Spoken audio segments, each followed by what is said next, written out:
Good evening. Is it evening? Yes, it is evening. That took a while for me to figure out what time of the day it is.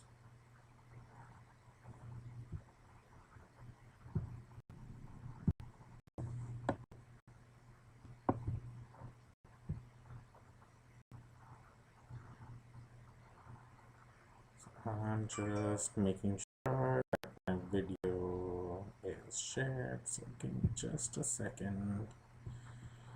And hopefully, this time we don't get any crazy glitches which we had last time. If we do, I need a new laptop. Though I don't know if it's really a laptop issue. So, give me a second. And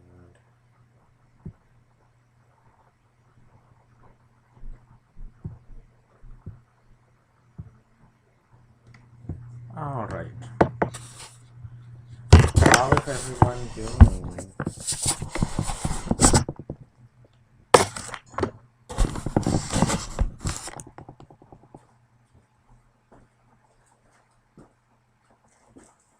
You can use the one.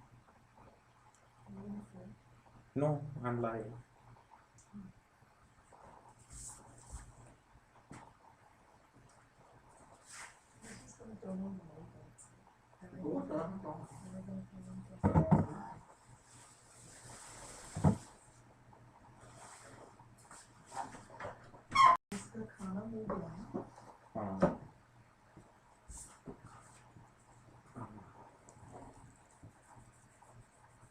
So today's agenda is to attach the bottoms on all the mugs, and I should have done these yesterday. Hey Debbie, how are you?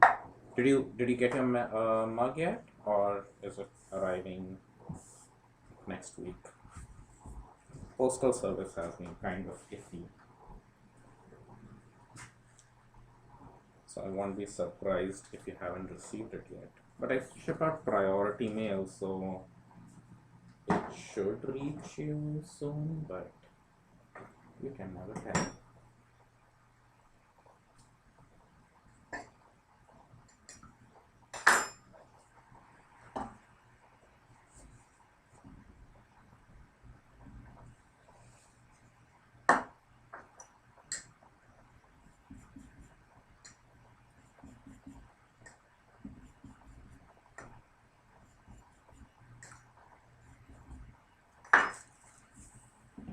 So what I'm doing currently is I need to attach the bottom of the mugs to the sides of the mugs so that you can actually drink from them and your coffee just doesn't go through. Not yet? Oh, I'm sorry. Yeah, usually I remember pre-pandemic, anywhere in the US, priority mail never used to take more than 3 days. Oh, the roads are very icy. Yeah, then probably will take a little extra time. Yeah, so it's not just pandemic, it's the weather that we have to deal with this year as well. So hopefully it'll reach there, and you can add to your collection.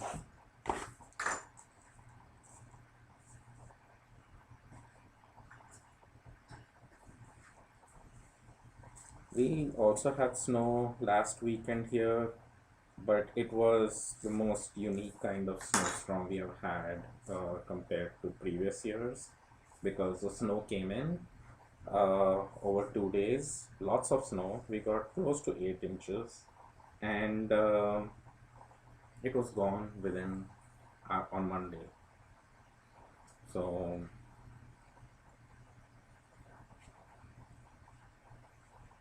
I look forward to seeing your reaction when you get your mug. But hopefully we'll be there soon. Yeah, my parents are in Texas, so is my brother, and fortunately, they haven't lost power and water and heat and all of that. So they are doing fine, but it's still tough. Yeah, lots of postal workers too. Even are not local to me, but a city close to me, like half an hour away. Um, they had news that several of their postal workers were tested positive. So, but these are not delivery people. These are people who work in the post office apparently. But you just never know these days.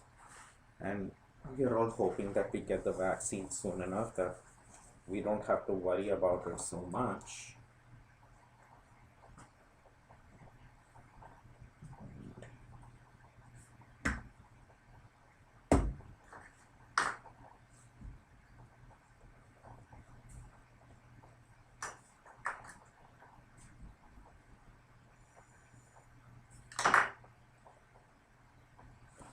So today I had a pretty fun trip uh, after a very long time.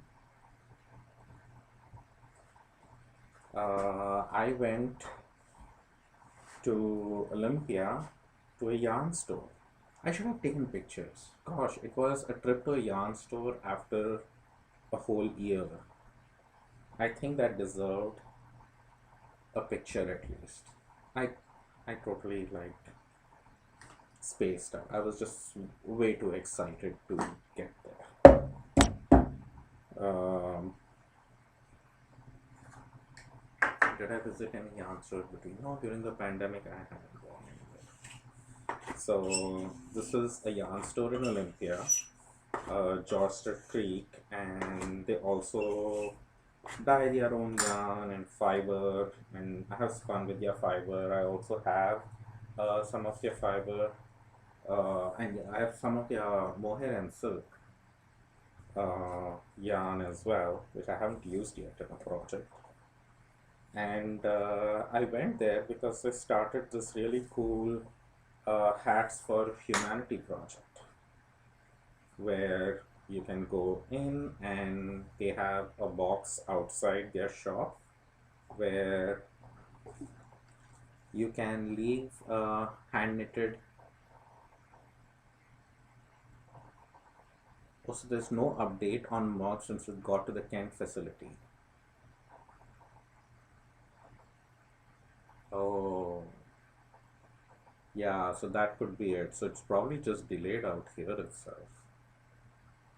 So it's not the snow here, it's the snow in the east, which is kind of making them delayed.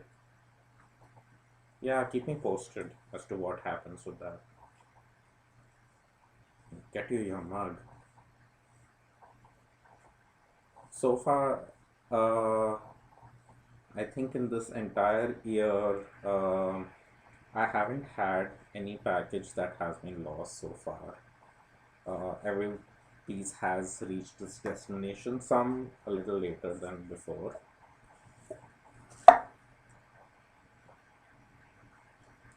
Yes, it was very nice to see yarn in person. My main goal out there was to actually donate some of my hand knitted pieces for the Hats for Humanity project.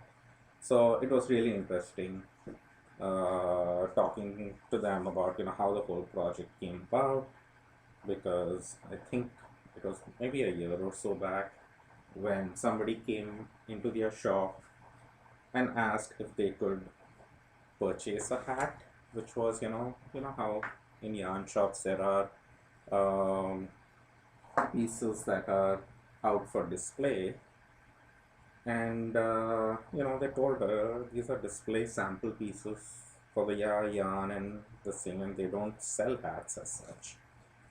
So it ended at that, but later they realized that person walked away with one of their hats. uh, essentially stole it.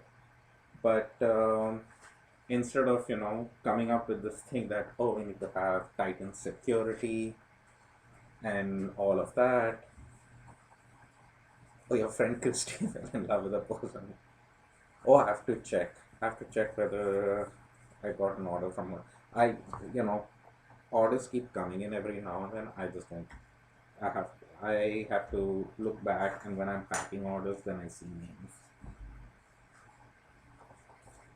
So coming back to the story, uh, they, instead of saying that we need heightened security and stuff, they said maybe that person just needed a hat to keep warm, and they couldn't afford one, or you know we knitters, we do knit a lot, so they decided to keep, like, how you have a free for all library, something like that, but for warm things like hats and scarves, all hand knit, and people can just come in and pick whatever they wish.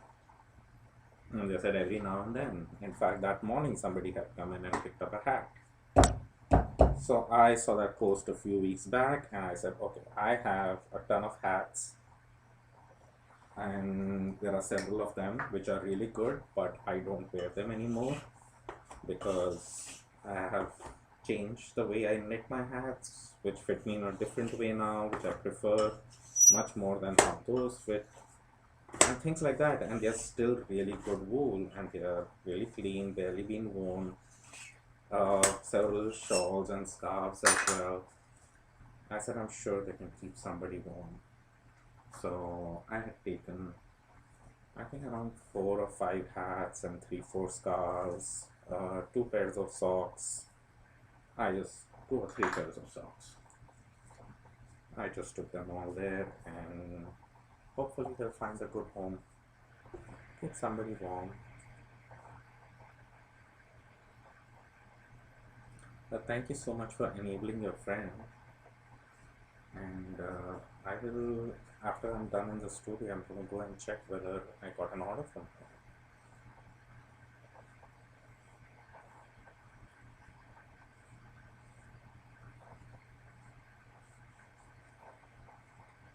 So today's day kind of got occupied with that. In addition to that, I did, I don't know if you all saw my previous post on the Among Friends, Craft Among Friends, where 9 of us vendors who do Stitches West decided to do our own small event, and we have a scavenger hunt going on and everything. There's a lot of detail. I don't want to bore you with that, but definitely have a look at that. Um, it's a scavenger hunt, like, won't take more than 10 minutes of your time, and all you have to do is go fill in the questions, and you can win a bag of goodies from all 9 of us. Um, and if you purchase we have specially printed hats and masks with our logo on it. Uh, if you purchase one of those, you get discount coupons and free shipping coupons for all us 9 members.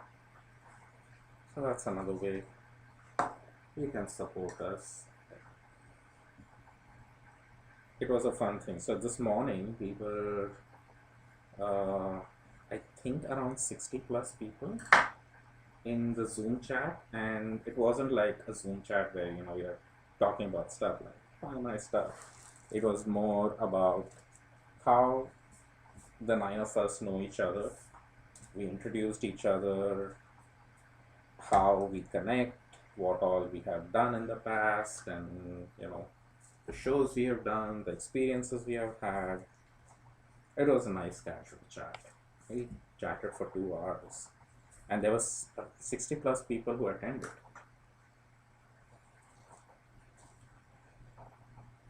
So Debbie says that sure, they'll be much appreciated. Yeah, talk about the warm clothes and the hats.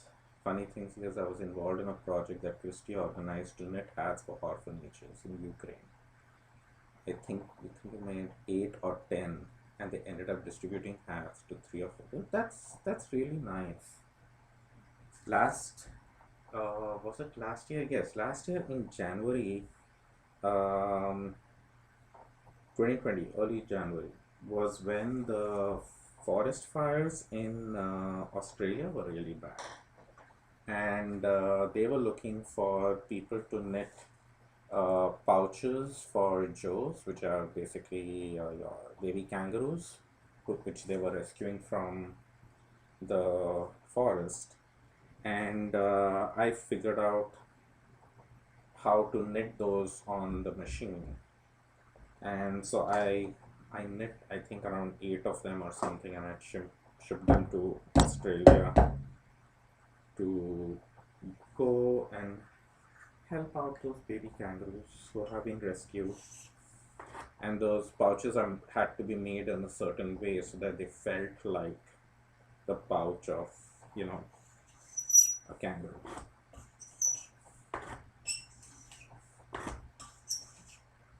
Once in a while, when I do get time, I do indulge in these projects, and I try to do more, but you know, there are only so many hours.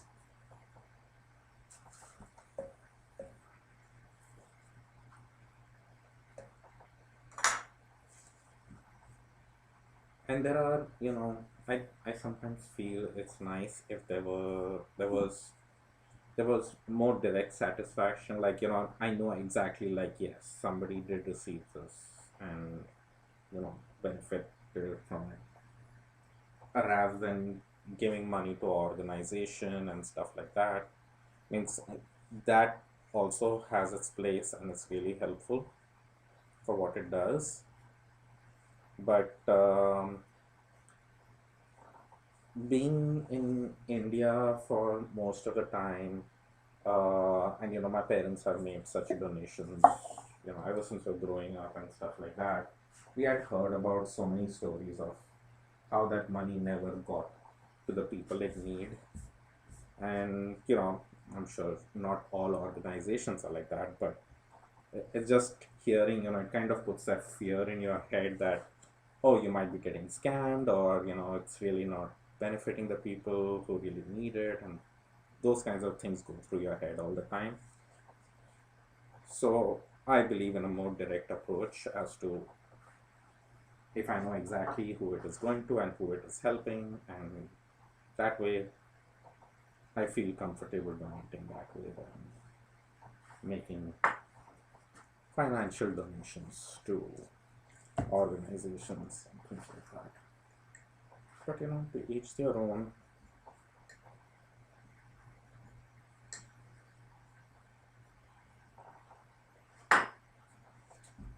It's weird how, you know, you develop these certain practices and fears and things growing up, that it's sometimes hard to overcome these things.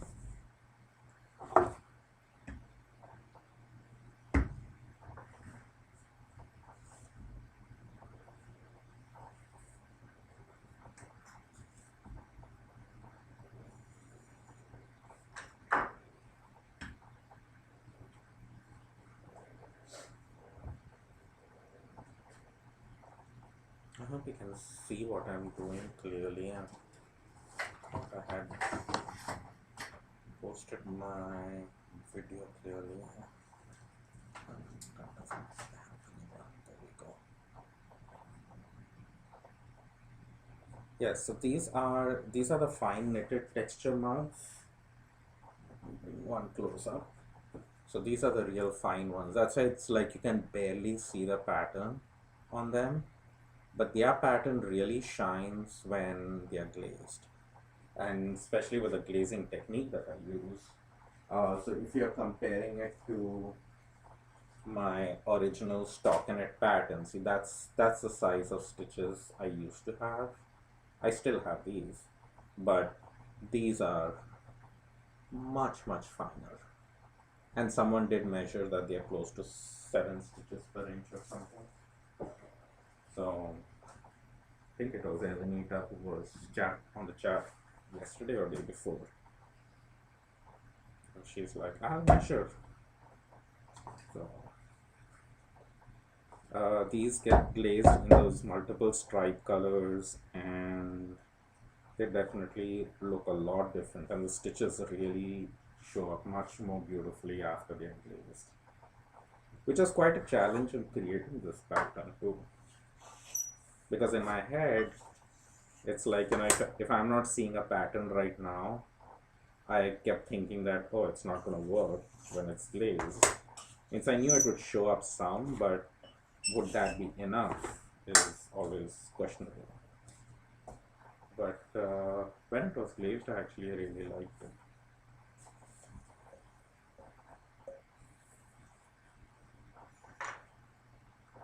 This knot seems a little skewed. Can you see the skewness of it? It's like dancing around. Yes, this is the new design. These are the new colored stripe mugs which are listed on my website. I have only one of them here, but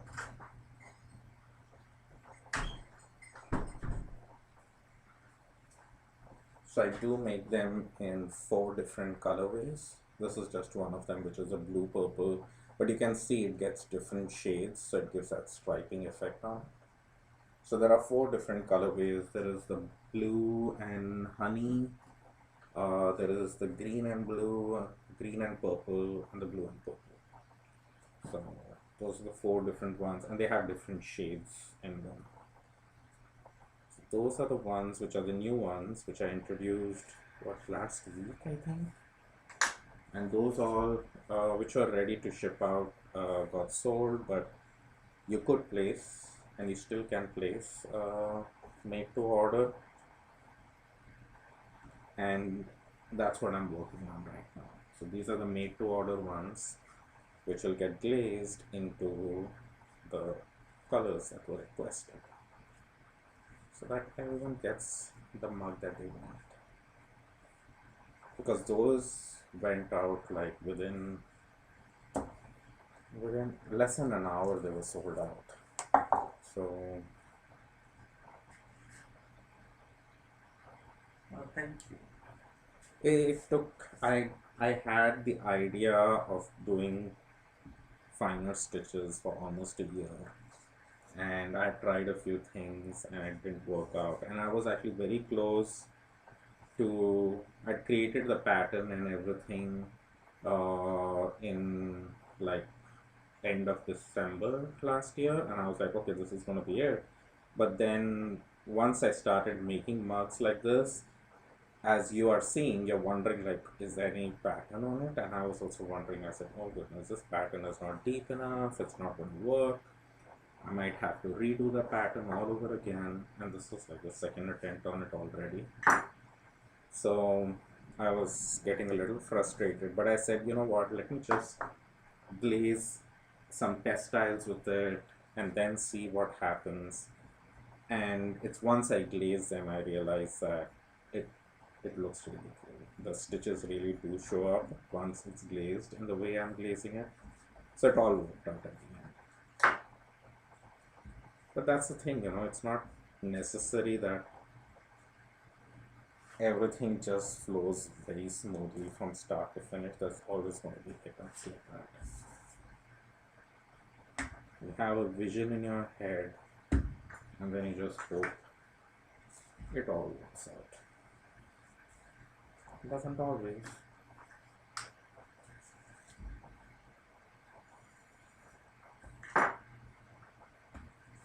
And so I'm making several of these, and I also am completely out of my regular stockinette stitch marks, so I have to make those, and all of them will get hopefully done by end of next week, and then ship out then.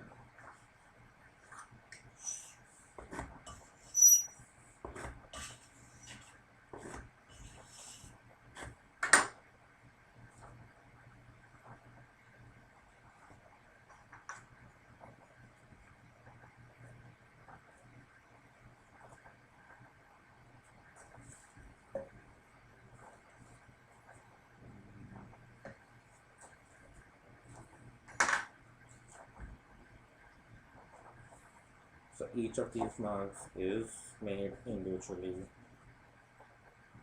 So they do look similar. That's why I have stock pictures. But the glazing technique of these is so different that it's really hard to make mugs exactly look alike. There's always going to be shading difference and color differences. But overall, if I say you're going to get a honey and blue mug, most of the colors will be honey and blue with different color stripes. So thickness of stripes, everything changes. And the main inspiration behind this was hand spun yarn and actually socks made out of hand spun yarn, which I had done recently, and I really wanted to recreate the look in the sock.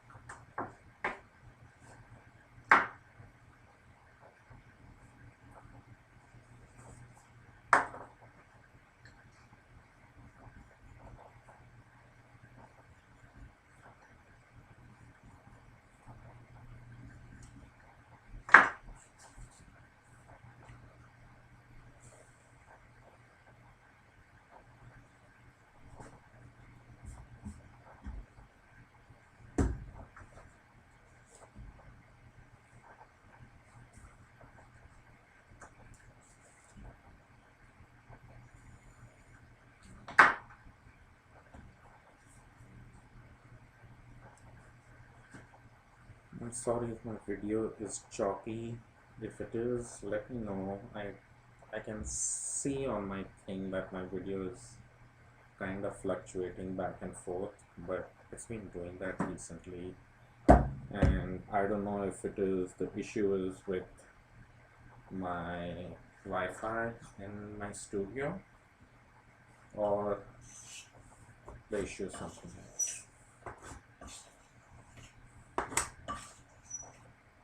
I can play videos and everything easily. You just ordered next month. Which one did you get, Stacy?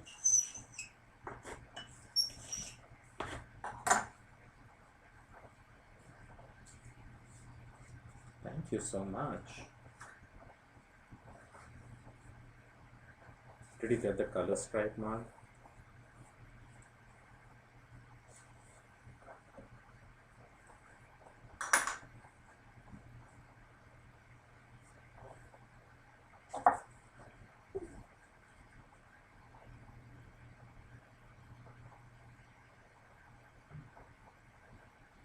The base has gotten glued.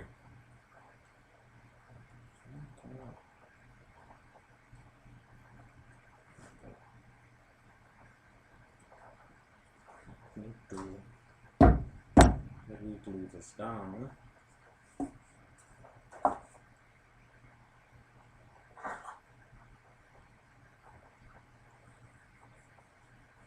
Going smoothly here. Okay, so that's good to know.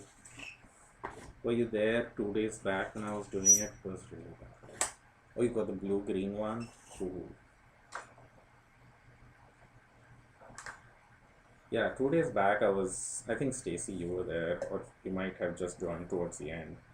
The connection was so bad. It just kept like skipping, and my computer kept saying that, oh, it's disconnected, it's connecting you again, and it's disconnected, and connecting you again.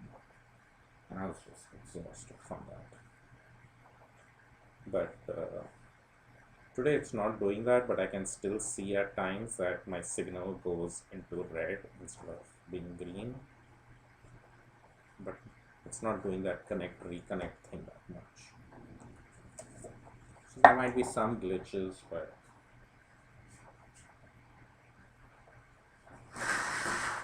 so Stacy, that might have been your mom that just helped me.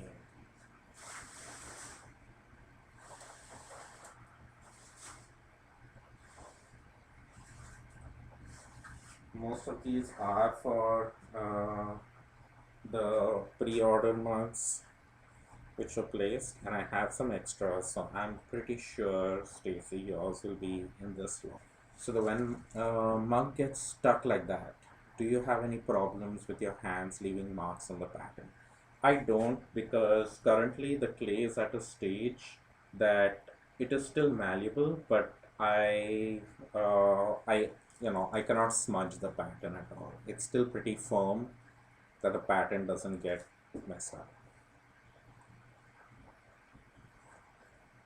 Okay, yeah, so the other day the video was very glitchy, right? So hopefully today it's not that bad. But yeah, okay, so now this is what happens when I have left the mug a bit too long to dry than I should have. You see, when I try to round off the bottom, do you see that crack that's developed out there? That shouldn't happen. I had a feeling that would happen. So then this goes into the recycle bin. That's of no use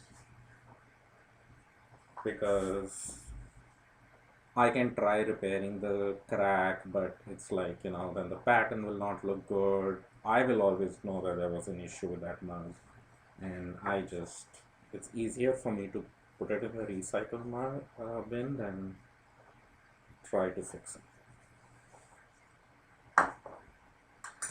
And these I should have gotten to yesterday, but yesterday was just quite busy. Even today was like a really busy day. I wasn't even going to get to these, but I was just going to check whether they were not drying out too much and seeing whether I had another day I could push them.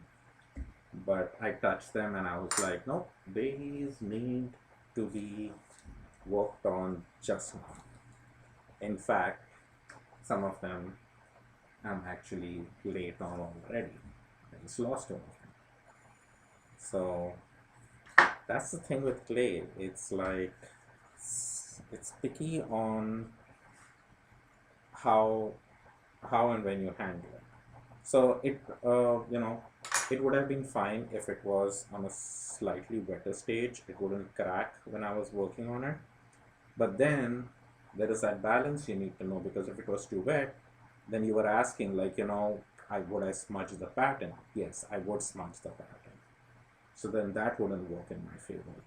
So it needs to be at that perfect stage where when I'm touching it, it doesn't smudge the pattern. At the same time, I can turn it and twist it, attach the bottom and everything without it cracking or doing something weird.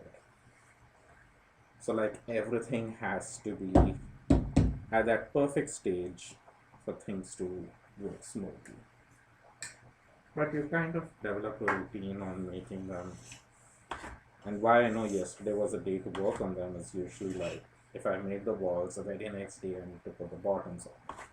But I just didn't get to it.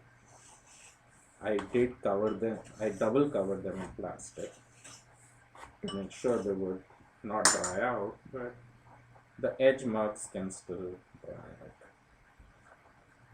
The plastic doesn't wrap very well around the edges of the board.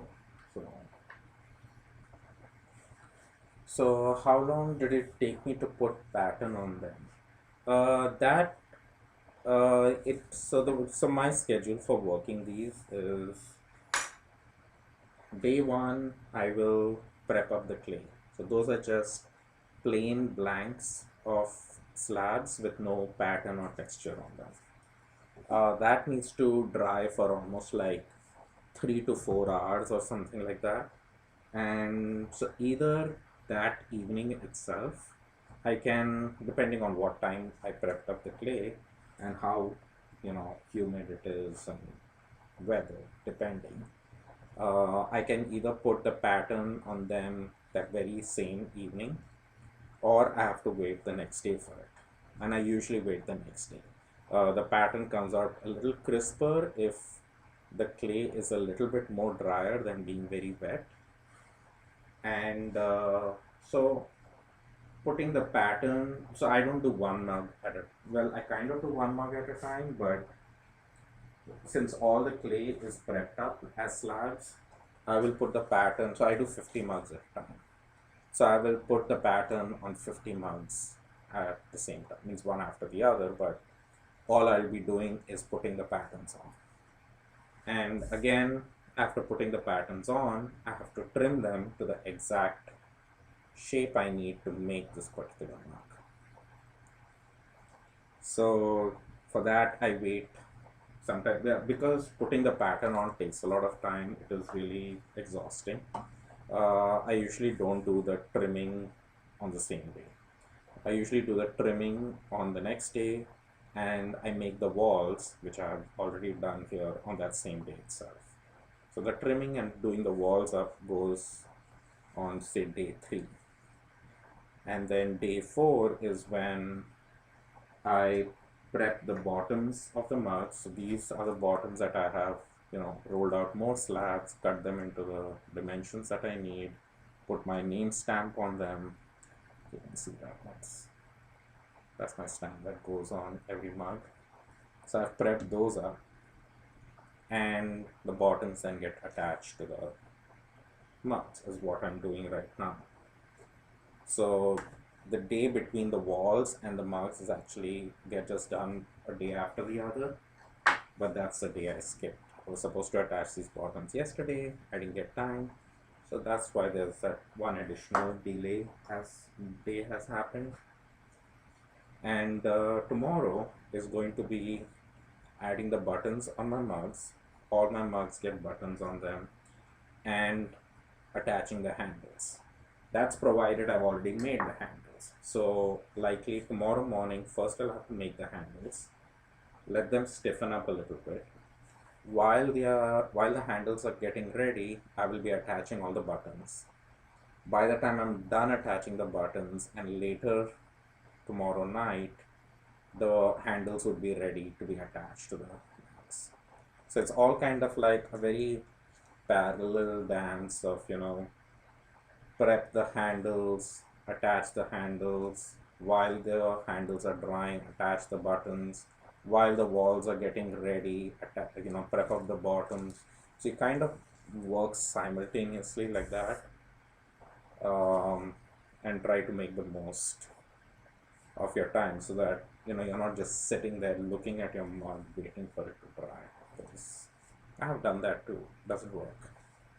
It's like boiling water, right? Just takes forever to dry. Same thing happens with clay. You watch it and it will never dry, and you blink and it dries in a second. So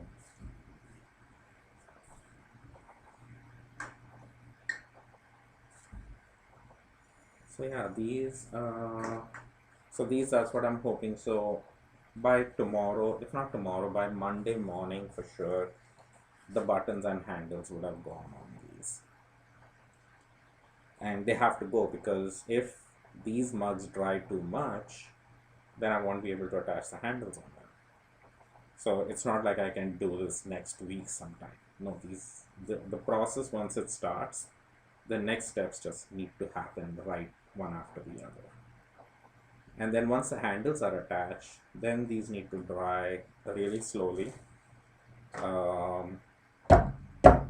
And see, that's the time I would wish that I can dry these faster, but no, then they need to take their own time. Because again, if I rush it, I can develop cracks in them. And once they are completely dry, they go into their first firing. And once they are, and that firing takes like 15 hours. And it takes another 10 to 12 hours for that stuff to cool down so I can unload it. Then glazing takes me almost an entire day for an entire kiln load. It takes me a few hours, but I have to like space it out in batches. So it's almost like a whole day goes into the whole process of it. So that's when all the glazing, like the color accents, all that stuff happens throughout the day. The end of the day is when I finally put all the glaze on. I load up the kiln. I can start a firing overnight, and in the morning it's done. But again, I can't unload it till almost the next day. So it takes a full 24 hours to cool down the glaze firing. And the glaze firing, these mugs go up to 2200 Fahrenheit. So pretty hot. So overall, if I was working in a continuous mode, I can turn out mugs pretty quick. And also what starts is like As soon as this lot of mugs goes into the bisque firing, the first firing, then the studio is empty, right? I'm not glazing, I'm not doing anything. All these mugs are, in the kiln, they are firing. Then if the kiln is cooling down, and then I have the studio space empty. During that time is when I am recycling clay. I recycle all my clay. Like all the stuff which is out here, all of this will get recycled. So I have a pug mill that I can recycle probably like 100 to 200. Well, I would say 200 pounds in a day. So I will go ahead. I'll recycle clay, or I will start the prep work for my next round of mugs. Have I ever lost power mid firing? Hi, Wendy. I have. I have lost firing mid fire, and actually more than just losing power. What was worse was it had shorted the circuit board for my kiln. So that was a bigger loss than just losing the power, because it wasn't too bad. Like if you do lose power, you can restart your firing from the very beginning, and just don't take out your pieces and put them in water or anything. Just let them be in the kiln, let the kiln cool down, and you can restart your firing. And my glazes are such that they'll be fine, nothing will happen to them. I've tested my glazes with that happening before, so I know that works. But the problem I had was that my circuit board had fried, and I had to put a new circuit board in, which cost me a lot. And but I could still manage to do another firing. And you will be interested to know when that happened. That was when the not the first year, the second year when I made the small dishes for church mouse. And it was during Christmas time when I was due to ship them out, and I was firing non-stop, back to back. And so it was like I used to take out stuff hot, glaze it right away, load it up in the kiln again, start the next firing. It was just, I was working non-stop. I remember there was one particular night I went, uh, I, I was working till pretty late, like around 2 or 3 in the night. I went upstairs to our bedroom. I opened the bedroom door, and it is dark, but I know the way from the door to the bed, and I'm walking, and I hit a wall in in front of me, and I'm going like, what wall is this? Like there shouldn't be a wall here. I had no idea. I had hit a wall which is on the opposite side of my bed, and I was so exhausted I couldn't. I didn't even have a sense of where I was walking, and that was crazy, crazy time. And then I had to turn on the lights too, because I was so lost. I had no idea which wall I had hit in the bedroom. So I managed to turn on the lights. I knew where the light switch would be for some reason. I remember, and I was like, how did I reach on this side of the room? I have no idea. And then I finally crawled into bed, went to sleep. But that particular year, so at that time I had also just one kiln. So the circuit board getting fried meant I can't do any firings in it until I get the new circuit board. And I had promised that I would get the order shipped out within the next few days. So I was like, there's no way that's gonna happen. Like getting the elements in. Plus I had more than one firing to do. It wasn't just like that one firing. There was, you know how church mouse always. So I had actually requested a friend of mine in Tacoma. She had a kiln that she wasn't using, and she said, you can come here and fire in my kiln. It was all connected. And so she's like, you're welcome to come here and fire your stuff in the kiln. And these are all the small dishes. So it's not like I had to carry a lot of mugs and bowls and things like that. It was only small dishes. So I said, "Oh, I can totally carry that and bring it to your studio." So I had taken all my stuff to her studio, and I'm very thankful to her for letting me fire all my work there, and I managed to get the entire order in time. But it was actually that year that I figured I need to have a second kiln. I can't rely on one kiln. So I purchased a second kiln.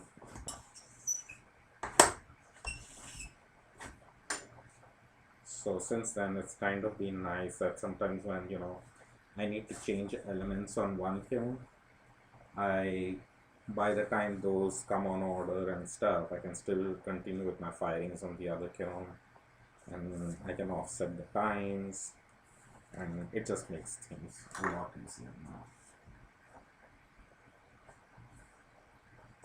But yeah, for several years I managed with just one.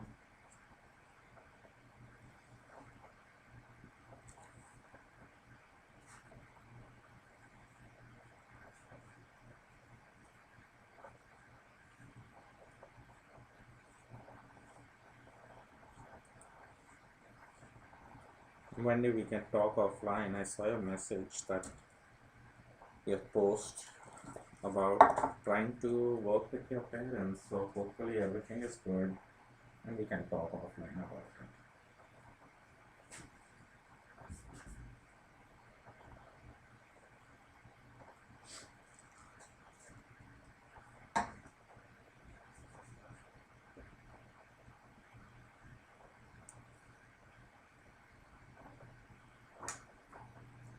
I was talking the other day to Nancy about disasters that can happen in the clay world, and the one thing that came up was, um, are they the same type of kilns or do you do different types of things? No, they are both the exact same kiln.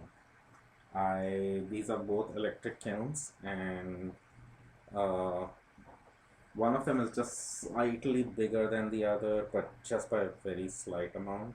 But it's the same company. I love the kilns. These are the kilns by L&L.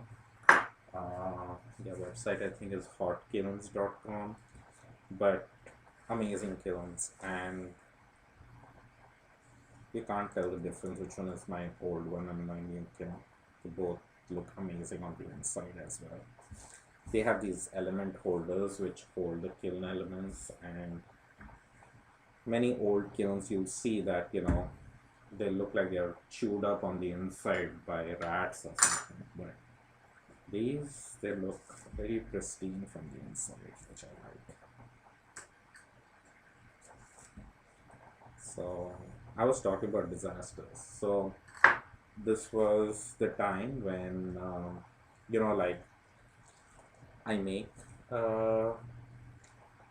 my glazes myself. I don't buy ready glazes. All of them are formulated by me. I make each glaze in the studio, and all buckets are actually under this table right now of the glazes, because now I know exactly what goes into every glaze. There is no lead or anything.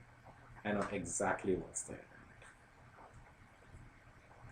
Oh, good night, Debbie. I know it's bedtime for you on the East Coast. Let me know when your mug arrives. So I'm waiting patiently as well. Hopefully, it does leave Kent eventually to reach you on the East Coast. Fingers crossed. So like I was saying, I do make my glazes, and the glazes can be, I always test them as well, even though it's the same recipes and everything. Before I actually load up an entire kiln load with glazing mugs in it, I'll always put a test tile in the previous firing, just to make sure I didn't goof up in any way. This one particular time,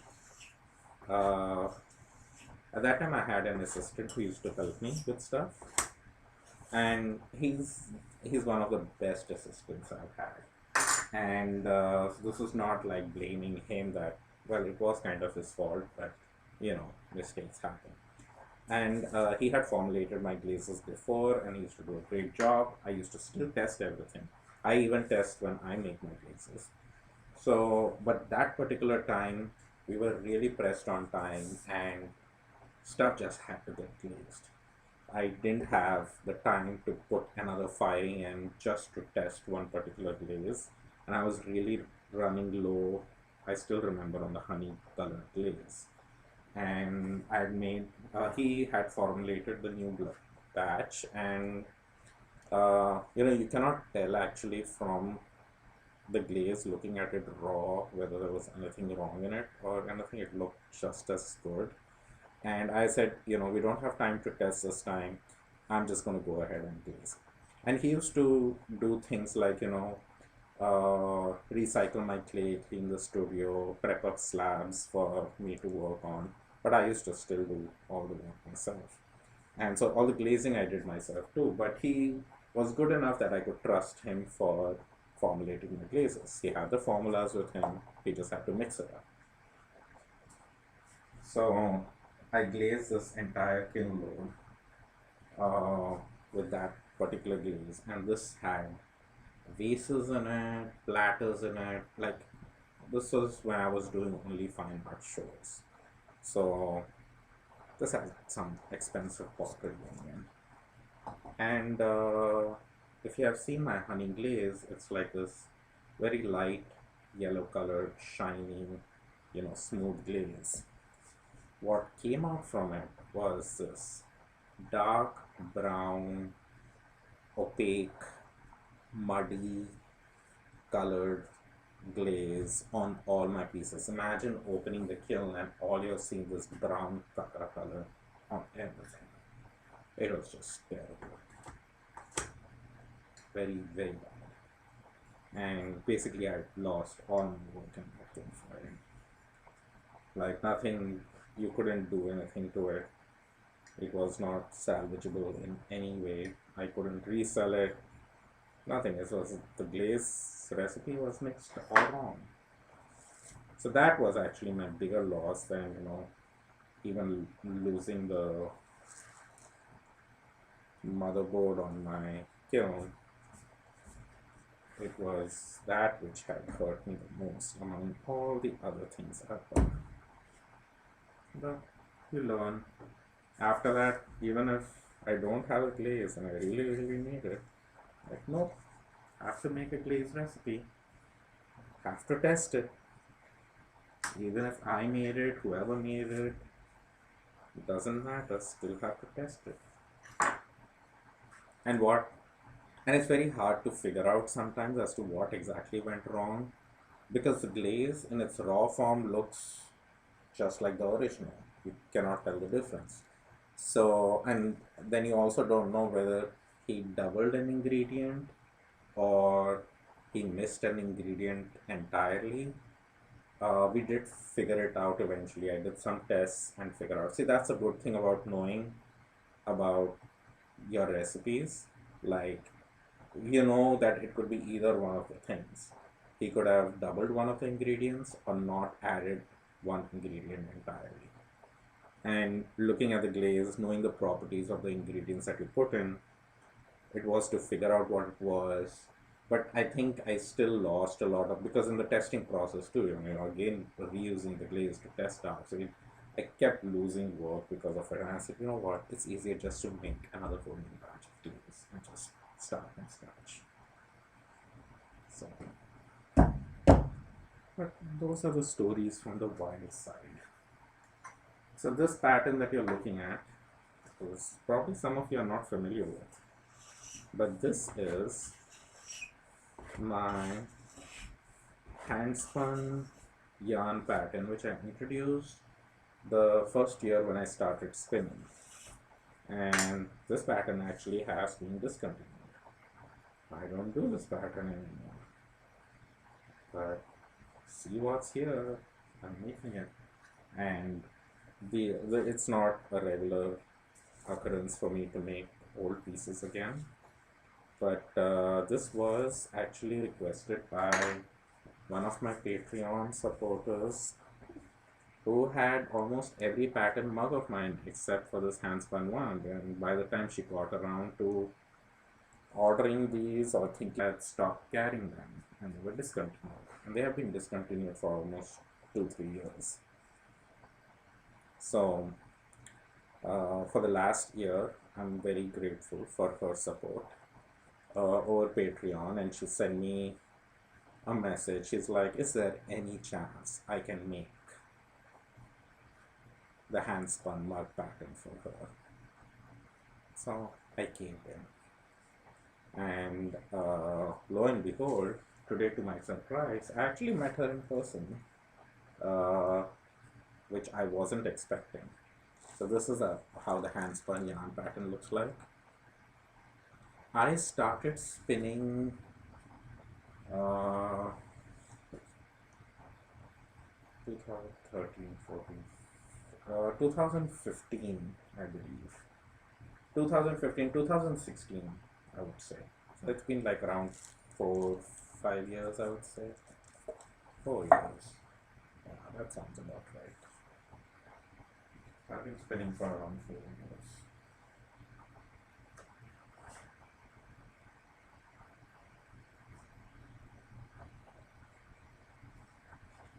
I'll have to look at my Ravelry notes because I know I have somewhere listed out there when I started spinning.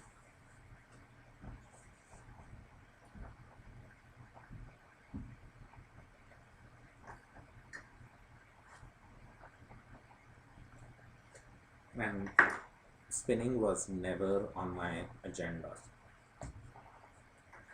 Spinning was like the last thing I wanted to do. I actually, after knitting, my next thing was I wanted to weave, and I had purchased a tabletop loom, which I had woven a few things on, but I found it very limiting, and I said, well, I need a 4 harness loom so I can actually weave something, with some pattern in it and something more interesting than just 10-inch scarves, 10-inch white scarves. So I was actually very keen on purchasing a floor loom, and but floor loom, they take up a lot of space. Wendy, if you're still here, Wendy got convinced to purchase a floor loom. She will say it's all my fault, but I don't think so. She wanted a loom, she got a loom. Similarly, when I wanted a loom, I kept pushing for, telling my wife that I really want to get a loom, but the whole question was, where would we keep it? How big is it? How much space does it need?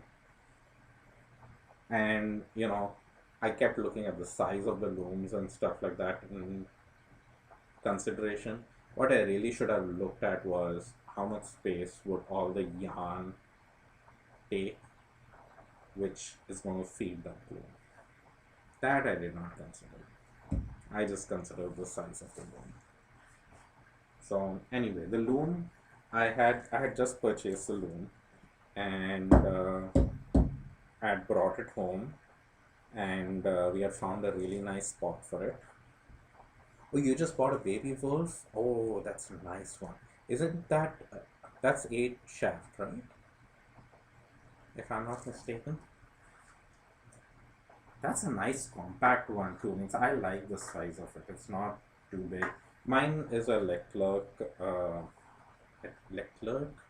Hearty Stack 4 harness, 36-inch wide, which makes a loom close to 4 feet wide.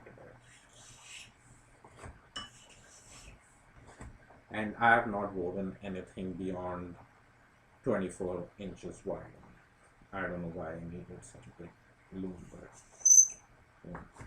people get 16-inch wide looms too, and still weave only 24-inch wide fabric, so I think I'm fine.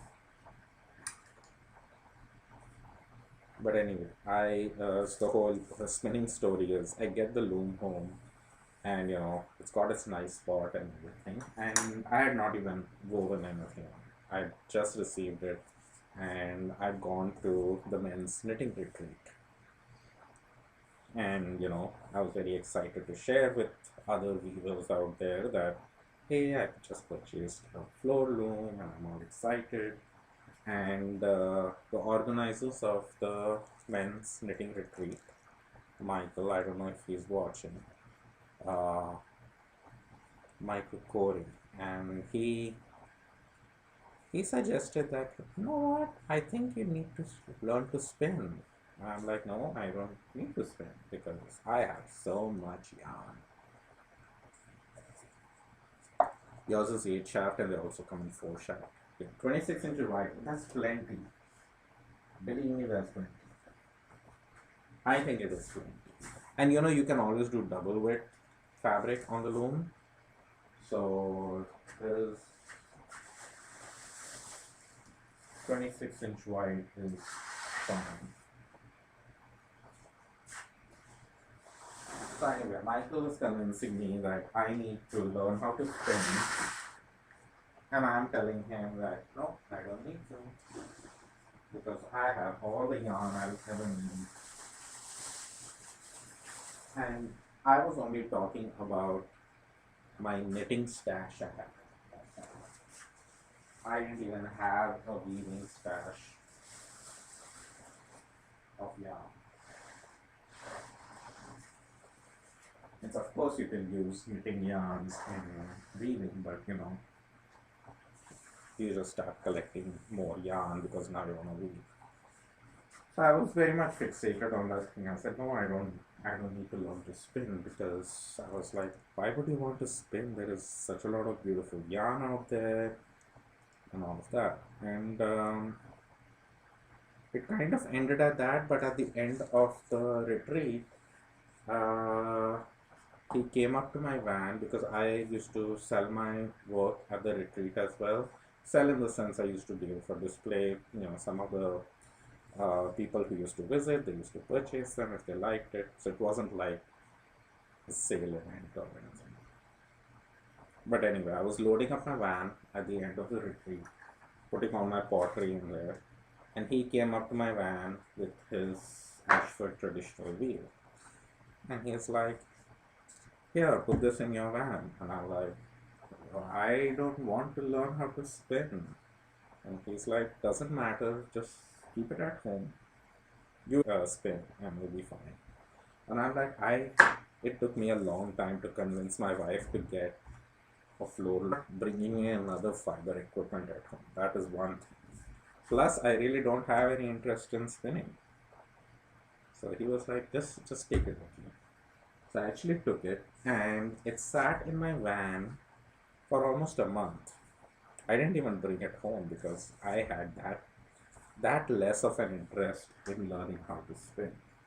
Because I always saw that people just spun yarns which look like commercial yarns. So I'm like, what is the whole point of trying to duplicate something that already exists? And spend more time, money, and energy doing it. It just didn't make any sense to me at that time. And then one of my friends, Kent Turman, you're spinning as I'm watching me. Good. I hope I'm providing good entertainment. So my friend Kent and another friend of ours, Tracy, we got together. They handed me over some fiber and they said, why don't you just sit on the wheel and spin? And the wheel was squeaking and everything. Kent helped me oil it and everything, and it was spinning smoothly. And he's like, yeah, there you go, and you can spin.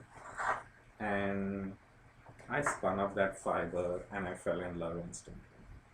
And I'm like, yes, I made my own yarn. And very soon, when I was looking for online classes and stuff, I came across art yarns, and that just kind of blew my mind away. I was like, Yes, I want to spin art yarns because I have not seen anyone selling yarn like this. It's, you don't find commercial yarn that looks like art yarn. So I'm like, this is the kind of yarn I want. And the yarn which I actually fell in love with was beehives. That's still one of my favorite kind of yarns to spin. And my default kind of art yarn is just doing core spun, which I feel requires so much less effort and gives such amazing results. But my favorite technique-wise kind of yarn to spin is beehives and coils or anything complex really. And yeah, I purchased Craftsy classes, JC Boggs Craftsy class, her worsted to woolen spinning or woolen to worsted, and then the her spinning art yarn class. And after that, I've taken a lot of online classes and stuff. I've just been like so super hooked to spinning now that yeah, I don't think I have woven some, but I've barely woven as much as I have spun. So he was right that I would get hooked. And that particular wheel, I did give it back, and I did purchase my first wheel was actually an electric wheel, the Hanson uh, wheel, and it was because I was more in the learning phases and I wanted to travel really with my wheel. And when I was talking about the practicality of wheels to many other spinners, many people told me they had many wheels, they learned on this and learned on that, but they really spun mostly on the electric wheel. Or maybe it was like the in thing at that time. I don't know. So I gave in and I purchased a Hanson electric wheel and I did spin a lot on that. What I did find difficult to do on that was the art ones. I I just felt I had less control over what I wanted to do, and that is when I got the Lendrum. And on the Lendrum, I did spin several art yarns and several regular yarns and all kinds of stuff. I spun quite a lot of the Lendrum itself. But during this pandemic of last year, I was still spinning, and I was going live like I am right now, and I was struggling with some of my art yarns, and Evanita and Susie Brown from Fibery Goodness, they saw my videos and saw my struggles and thought that, you know what, this guy needs to try the Aura wheel. And Evanita mentioned it in casual chat that, you need to try that wheel. And I said, I do. I love that wheel.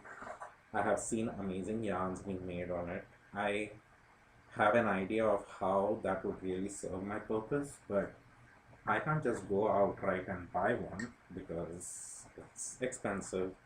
Plus, I really don't know if it's a wheel for me. Plus, there's a pandemic going on that I cannot just go and hang out with you and she's local to me, well, kind of local, she's an hour away. But I said, I can't come to your place and just, use your wheel to figure out how it works and then decide. So, what came about from that conversation was they chose me to be the artist in residence for the Fibery Goodness program this year.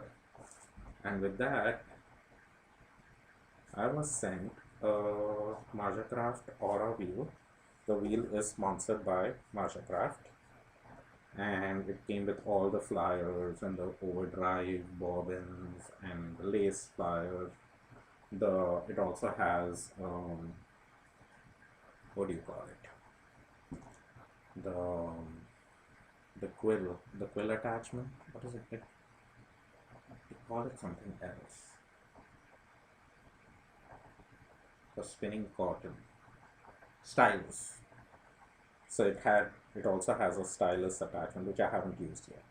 And they said, okay, here's the wheel, and we want you to make the yarns that you want to make.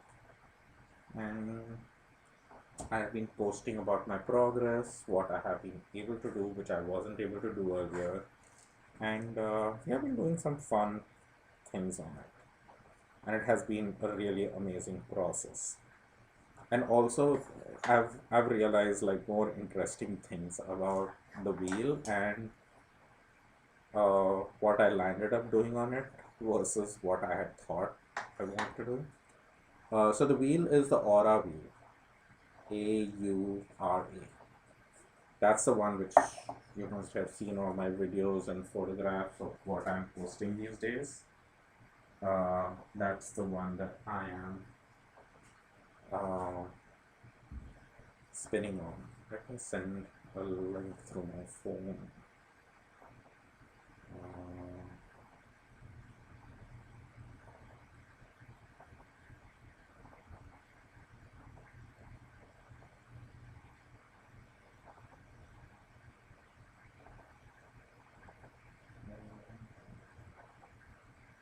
do you know the one which I'm talking about? Oh, I'm sending the link.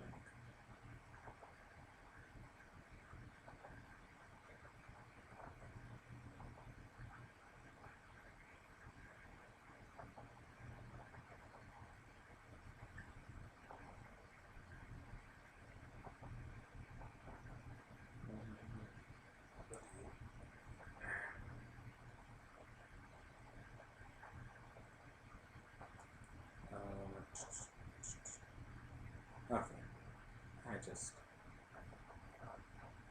Oh, yes, you saw that. There. And I've sent you a link. So that's the Craft Aura wheel which I have been working on and making all my art yarns on. And like I said, I thought I would need that wheel mostly for art yarns and I could do all my other spinning on the other wheels. That wheel is really amazing for doing all kinds of yarns. I have never spun super fine. Uh, I haven't tried I don't even know how to say daedalus wheels. I know the ones you're talking about. I really want to try one of those as well. It's on my list at some point when, I feel I have more time and more room to spin on more wheels. But those wheels also look really nice. I see they are really smooth, very quiet, which I'm quite amazed with. Is that the one you're spinning on right now?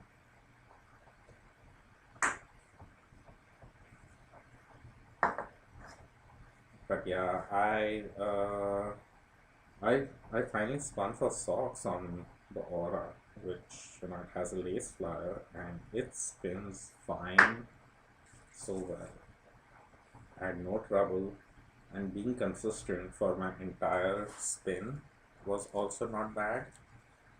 And I got some very consistent yarn out of it. And I spun the singles, light them up, knit up my socks all within a period of 3 weeks. And it's probably not very impressive to some people. Some people probably get all done in a day or whatever. I don't know, a day, but still. Uh, I had never made such quick progress on spinning something so fine. But I really, really enjoyed spinning fine on it as well. So I actually recently purchased some fiber for socks very recently, and I had said I won't be purchasing any more fiber because last year I did get carried away because I was like, I'm gonna have this big wheel, I need to do more things. Oh, are you getting the new sparrow or the starling or the magpie? Which one are you getting? Is it Daedalus? I think it's Daedalus. I hope you're not. I hope Evanita is not watching this. She will be thinking that I'm totally butchering the name. The Matchless is a really nice wheel too. I saw all of JC Boggs' videos of her spinning art yarns on the Matchless, and I was like, yeah, that's the wheel I need to spin that yarn. But I've never spun on a Matchless before.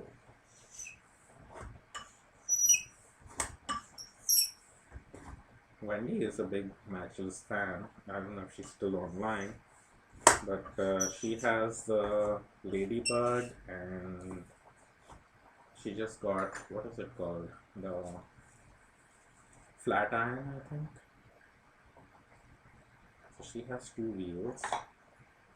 Oh, you're getting the Magpie? Nice. That's the one that I'm interested in. But its capacity is so massive. So is that going to be a second wheel, or do you have more backup wheels? I'm just curious to know as to what makes people buy more wheels. Not that there's any, like, you don't need to justify to me, but I'm just curious to know. So I can justify to myself that that's the reason why I need more wheels. I'm just trying to figure out why I need more.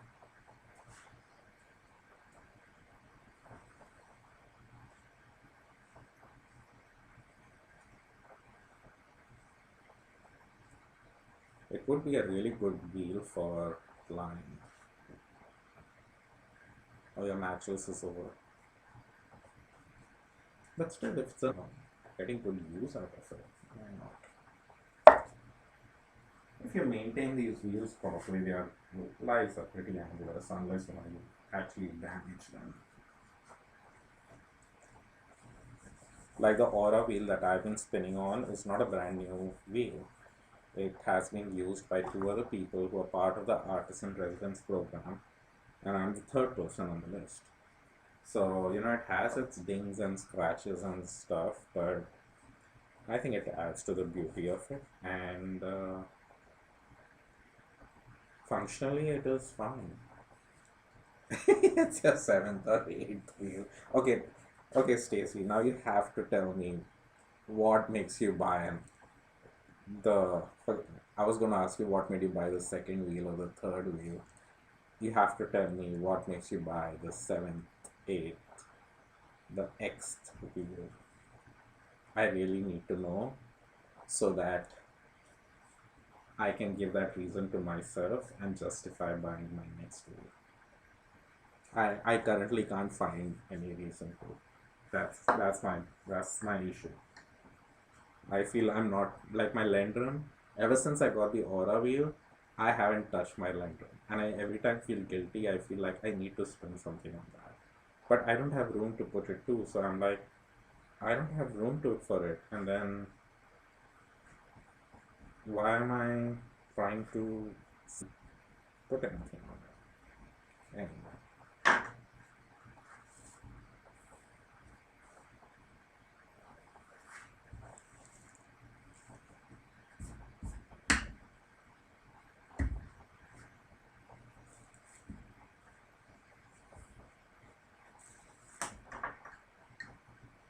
And every wheel does, you know, does different things. I get that too. It's like I was having trouble doing art yarns on my electric wheel, so I needed a treadle wheel on which I would have more control and could, increase, decrease speed, stop with my feet rather than, an electric contact. But that was me. Like Susie has spun some amazing art yarns on the Magpie as well. So, but I think that level of confidence in spinning comes from years and years of experience. And like I told you, I've been spinning only for a few years. So for me, in order to spin art yarn, I need to have complete control with my feet and all of that. I can't very intuitively do things with my hand if the speed of my wheel is set in a certain way. I need to be slowing down, stopping, and doing all kinds of things regularly all the time.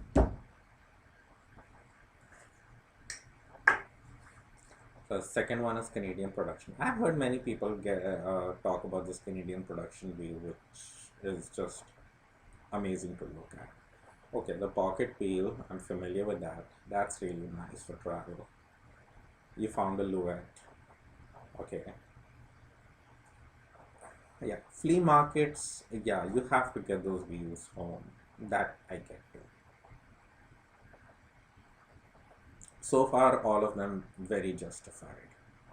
Not that I'm asking you to justify your purchases, but like if I found a wheel, like even though right now I'm not using my Lendrum and I'm feeling bad about it, but if I did go to a thrift store or a flea market or in a garage sale and I did find a wheel there in working condition, I would be very tempted to give it a home. That part I totally get. I have similarly, you can ask me the question as to why do I have 6 knitting machines.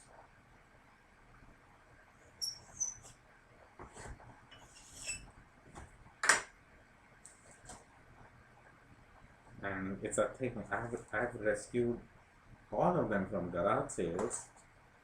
I didn't want them to be in landfill. I just wanted them to fill my garage.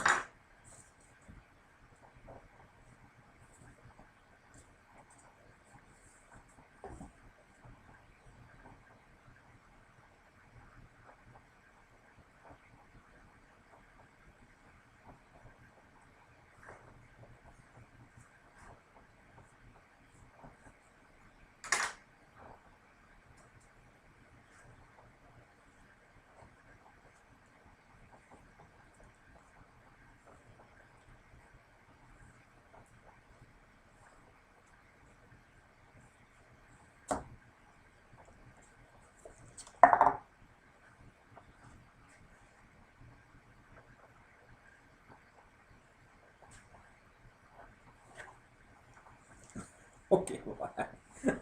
You want to know my reasons? I told you I was rescuing them from garage sales too. Uh, the thing with my knitting machine thing is the very first one is a mid gauge, which takes yarn anywhere from sport weight to worsted weight. It's a plastic flatbed. It does not take pattern sheets or anything. It's a very, very basic knitting machine, which is kind of good.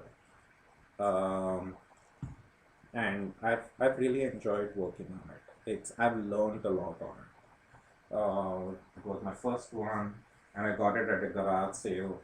You know, those are actually discontinued, and even on eBay, used in not so good condition, they sell for $100. I found it at a garage sale for 25. I offered 20, and she bought it. So you clearly cannot resist that kind of stuff. So I did get that knitting machine, and I remember I was traveling to a show, and on the way to the show, I saw the garage sale, and I stopped, went there, purchased it, and put it in my van, and went to the show. It was that kind of a purchase. So that was my very first knitting machine. Then a friend of mine told me that they found one of their neighbors was having a garage sale, and they had a knitting machine sitting in their front yard, and he said there are 3 knitting machines sitting out here, 3 or 4 knitting. He said 3 knitting machines, and I was like, "You can't be serious." And she's like, "Yeah, and tell me, are you interested?" I said, "No, I'm not interested in knitting machines. I have one. I wanted to scratch that itch. I'm good." Then he sent me pictures, and then I could see it was a single machine which had the punch cards in it, so I could do patterns in it, and it had the lace. I don't know if I'd seen it in the pictures, but I assumed it had the lace carriage in it, so I could knit lace pretty quickly on it. And that one takes finer yarn, so that takes lace weight to fingering weight. which I could not do on my current machine. So, and I do have a lot of Indian weight yarn. So then I thought, well, maybe, I don't know. And plus, he said it's just sitting out in her front yard, and there is a box with books and stuff in it. It's probably sat in the garage, maybe not even in working condition. She doesn't know anything about it. And so I was kind of skeptical as to, how much, even if it's worth it. So I said, nah, forget it.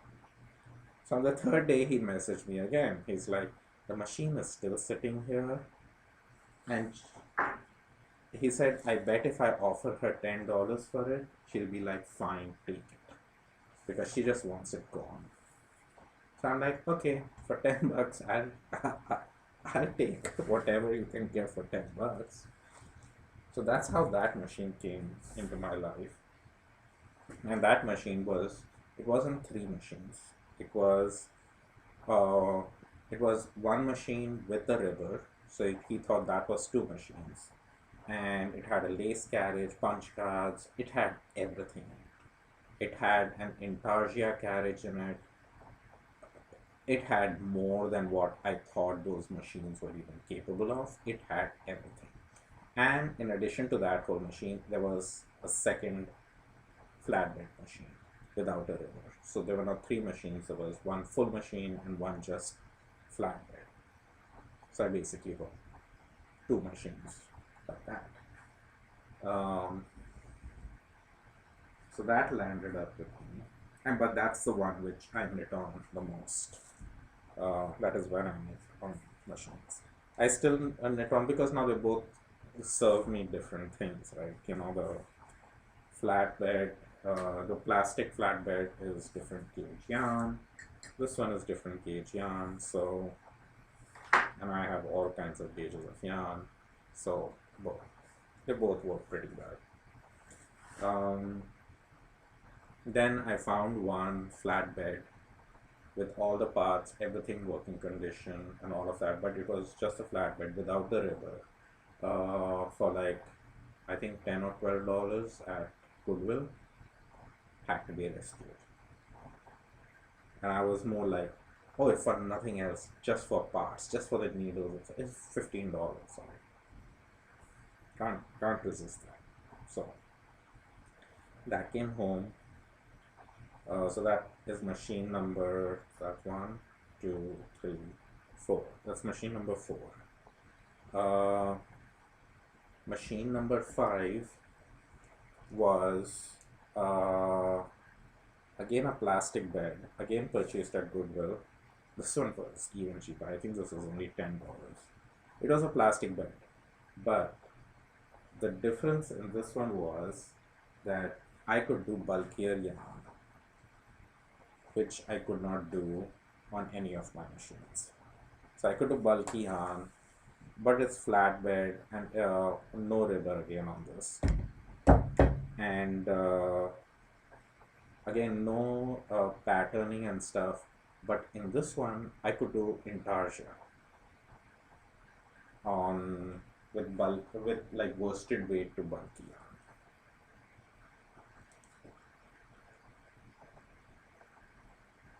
Yeah, it's like once you get to know these machines, it's kind of like spinning wheels, right? They each do different things and you learn different things on them. And you can do a lot more than you thought you could. So now I've got that other plastic bud to do bulky. I haven't knit anything on it. It's just sitting in the garage. Again, it's a brand new machine. There's nothing missing from it.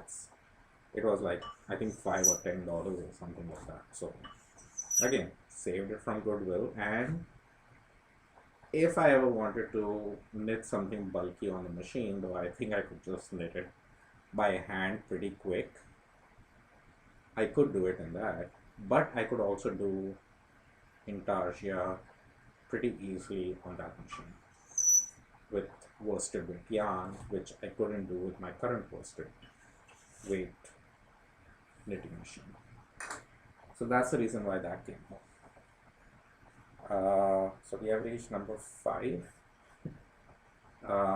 Machine number 6. That was a more recent one, not last year, but I think the year before that. My friend Raquel, who stays in Bainbridge Island, messaged me that there is a lady here who wants to get rid of her knitting machines. Do you want one? I'm like, no. She sent me pictures. I said, no, don't want one. No need. And she's like, she's not even asking any money for it. And I'm like, still don't want one because it doesn't, serve anything extra. I even have the extra machine for parts, so I don't really need one. But because of me chatting about machines with my friends and everyone, I knew friends who were interested in getting one. If I ever came across one, Wendy was one of them. But this was before Wendy mentioned any interest in these machines. This was my friend Kent who had expressed an interest, and I told him, I said, okay, do you want a knitting machine? We can. I said, you will have to drive to Bainbridge Island. I'll come along with you, and we'll go get the machines from my friend. And that's what we did. Brought them home. I inspected the machine. So one of the machine had the rubber and everything on it, and I said, okay, this is a complete machine, and I said, this is the one you can keep, and it needs a new sponge bar and everything, but other than that, it's a complete machine for him to use. So I gave him that one, but then there was another machine which was there, and again, there was nothing wrong with it. He didn't want a second machine just like that. So he was like, no, you keep it. And I'm like, okay, fine, I'll keep it. And so that's just sitting. So if I find somebody who needs one, they can have it. I didn't pay anything for it, but it does need a sponge bar. It needs a thorough cleaning as well. It's not in that pristine stage as the one that he got. I didn't want another machine anyway, so I said, okay, for nothing else, for parts, so I have that machine. So I have 6 machines now, out of which 3 of them are actually in perfectly working condition. I could knit on them any day. So that's my knitting machine story. So now they're just the ones which are sitting in the garage, the extra ones, they're just collecting dust. And I still don't feel like giving them away because sometimes it's hard to get parts for these machines. And actually, I have reused the yarn guides from these different machines because I like to knit stuff with a lot of color, and it's kind of nice when you can thread all your yarns on your post rather than having to rethread your yarn again and again whenever you want to change color. I just have put multiple yarn posts, and then I can do all of them when I need it. So yeah, that's how I landed up with all the knitting machines. So that hasn't happened with wheels in my case yet.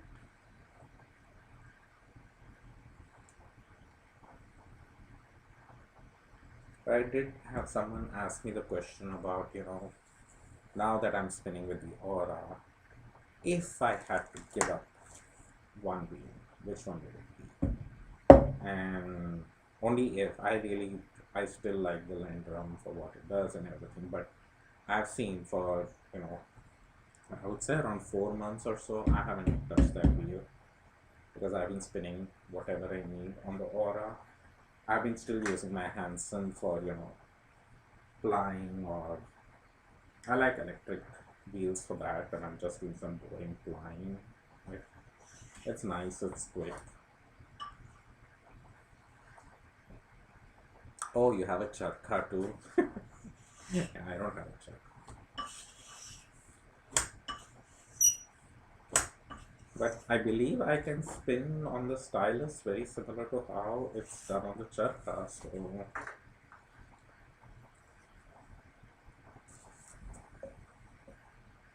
my dad, actually, when I was talking to my dad recently, or when I started spinning about, you know, the different kinds of wheels and everything, and he told me he's spun on a charkha. He's actually, they had, in school, they had to make their own charkhas. It was kind of like part of their curriculum. But, this was right after partition, when Gandhi had just introduced the charkha a few years back for Indians to be able to make their own yarn and their own fabric and not purchase anything from the British in order to boycott them. That's how the charkha came into being in India. And so after he was born, right, the same year that we got independence from the British. So the charkha was still very important. And yes, it's amazing for cotton. And he said that in school, it was a requirement for them to learn how to build a charkha and actually use it for spinning cotton. So he's like, he's used one for the sake of getting a grade in school, but he's like, that's all I did. And if I probably showed him plans and stuff of a charkha, I'm sure he would make an amazing one for me. If I need one. I haven't spun cotton as such, so it is on one of my to-do lists to try at some point. More like a challenge rather than, than I need something spun in cotton. I just kind of want to see whether I can do it. So at some point I'll try that. With a stylus, it'll be interesting.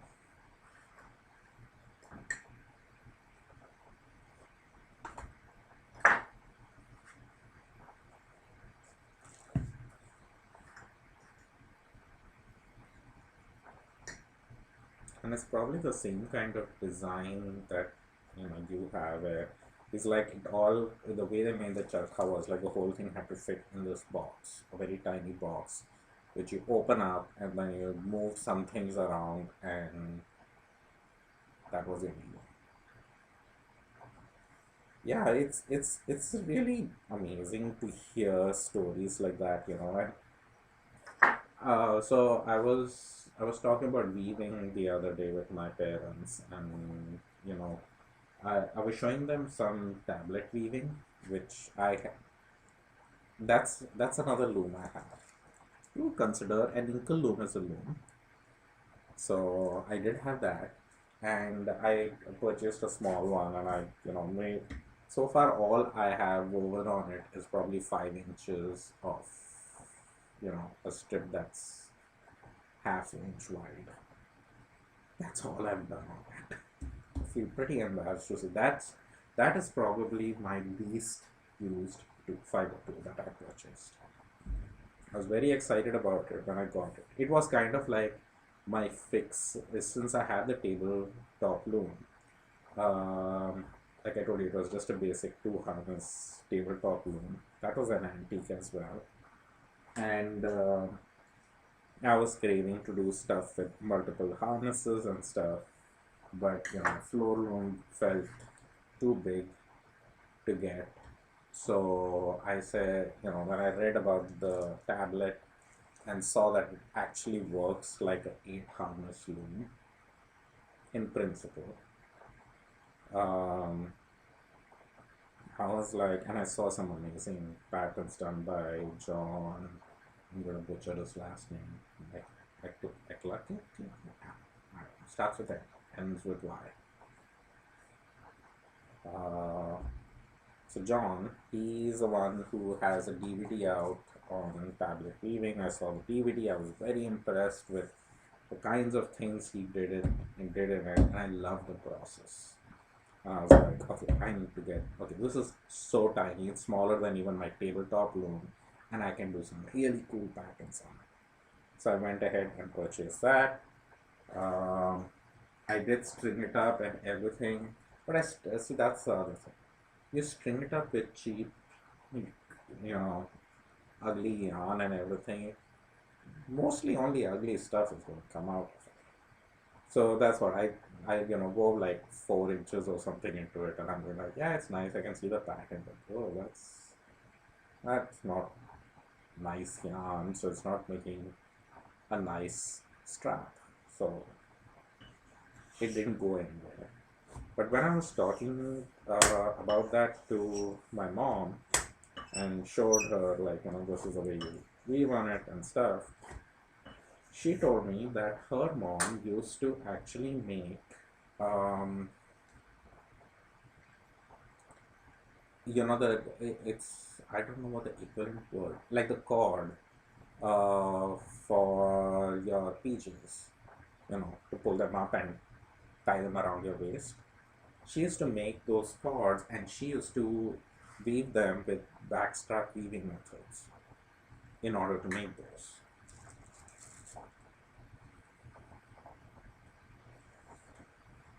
So yeah, he's really cool. His class is also very amazing. He teaches at Madrona, and which is now Red Alder, and actually he is in charge of the new Red Alder um, festival as well, which was supposed to happen last week if things went as planned. But nothing is going as planned this year as well. So yeah, my mom told me that her mom used to do backstrap weaving, and she used to weave those cords. They were all done in plain white cotton.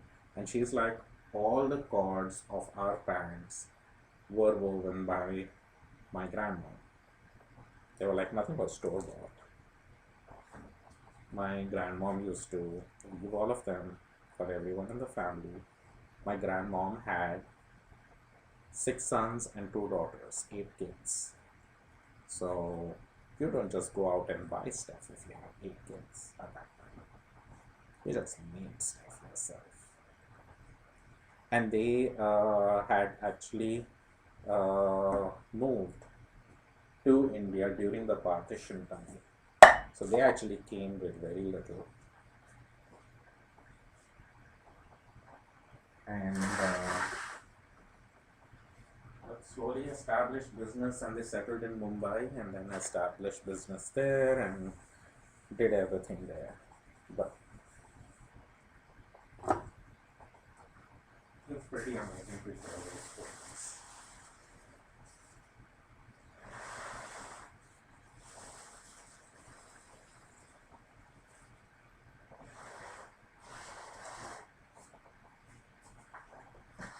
Another 7 months, and then I will take a break. I'm very tired.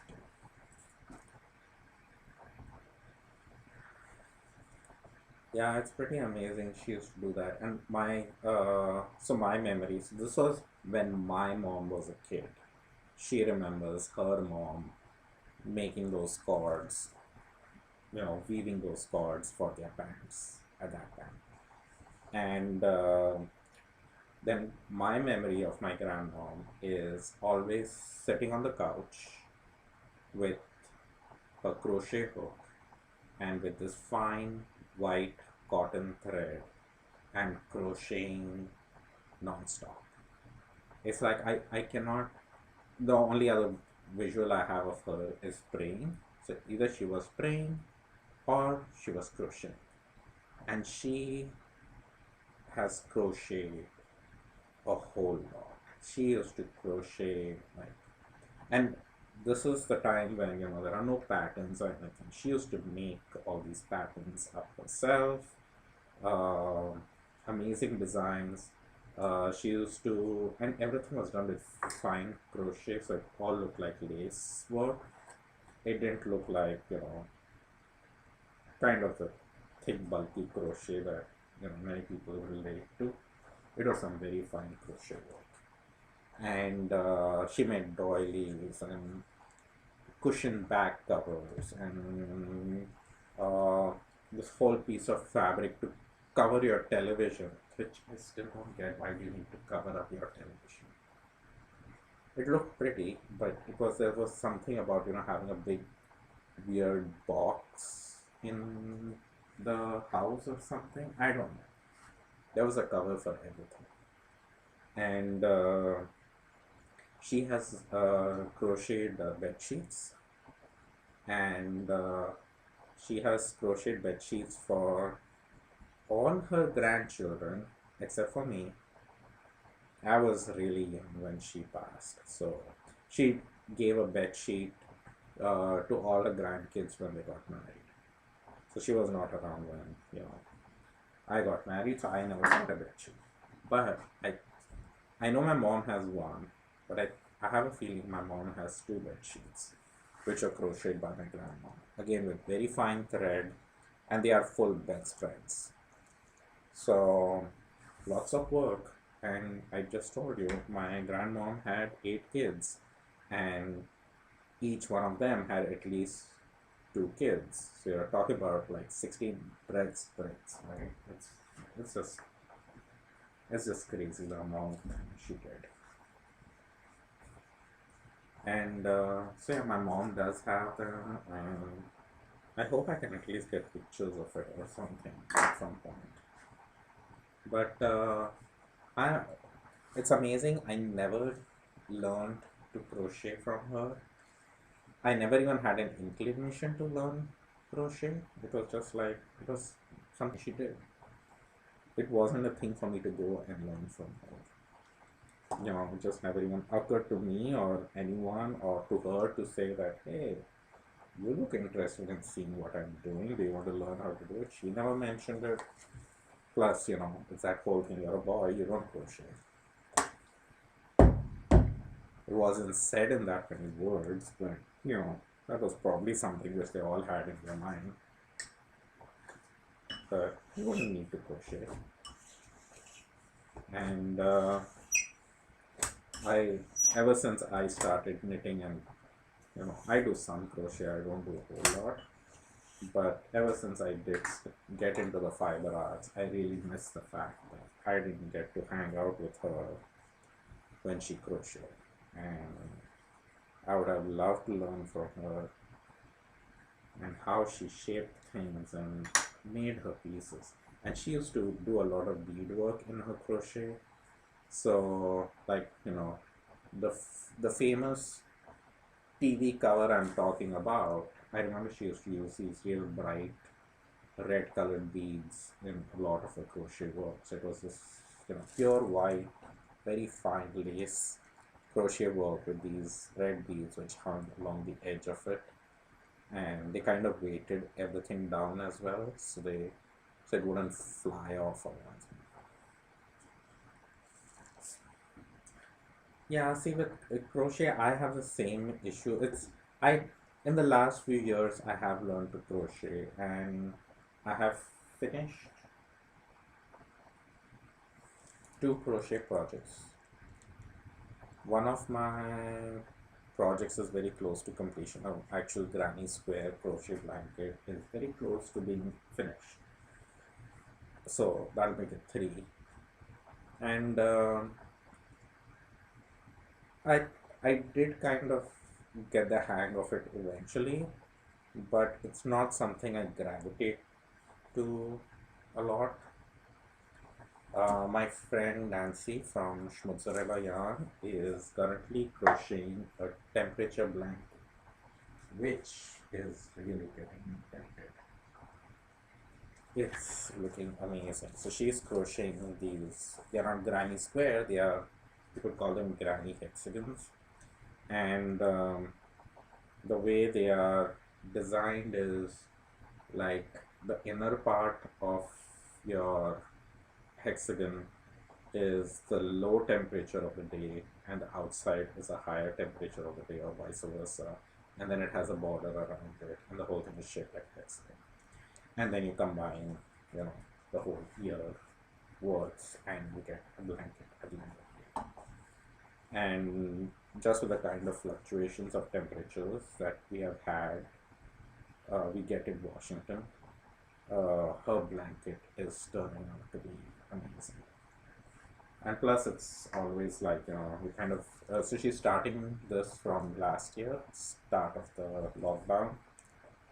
Uh, it's kind of nice to go back in history and go like, wow, it was really cold. And then look at that. In the middle of March, we hit 59 degrees one of these days, and then it's stopped again. Oh, you're left-handed. Yeah. So, who is it? I forget her name.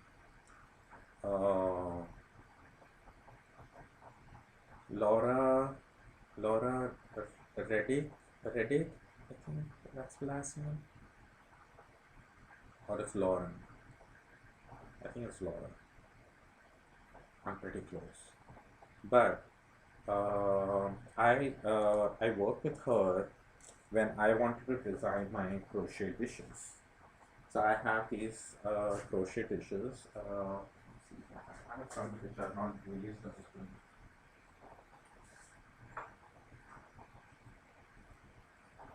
I have some glazed ones too, but this is how they look unglazed.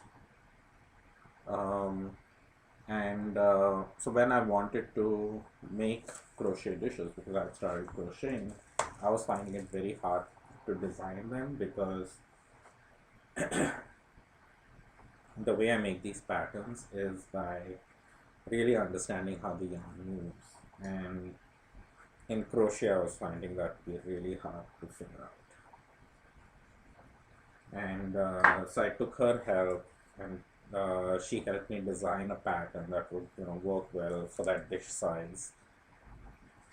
I shouldn't have picked up that dish. That was covered in clay dust. That's why I'm coughing now. But so she is actually a left-handed crocheter, and so when she tried to teach me, I couldn't figure out. But actually, she's a very good teacher because she can sit in front of you, and because she's left-handed, she can actually, you know, she's sitting like a mirror image in front of you. So it's kind of easy to copy her. So she's actually left-handed, and she is a crochet designer, and she does amazing crochet designs. If you go on my website and look at the crochet dishes listing, in that I've mentioned her name because she is the one who helped me design them. So she's mentioned in there with a link to her website, and you can have a look at her work. The thing I find very difficult about crochet is because I knit by throwing my yarn, and I'm not used to holding my yarn in my left hand, and that's what makes it hard for me to crochet. I don't get the tension that well, but now I finally figured out how to do it. So just, I have done a few projects now, so I've at least, but that was my biggest challenge in the beginning, is holding my yarn in the left hand. And I kept telling her to teach me to crochet so I could hold the yarn in the right hand, like I would do for knitting. And she was like, maybe some people do it, but she's like, I don't.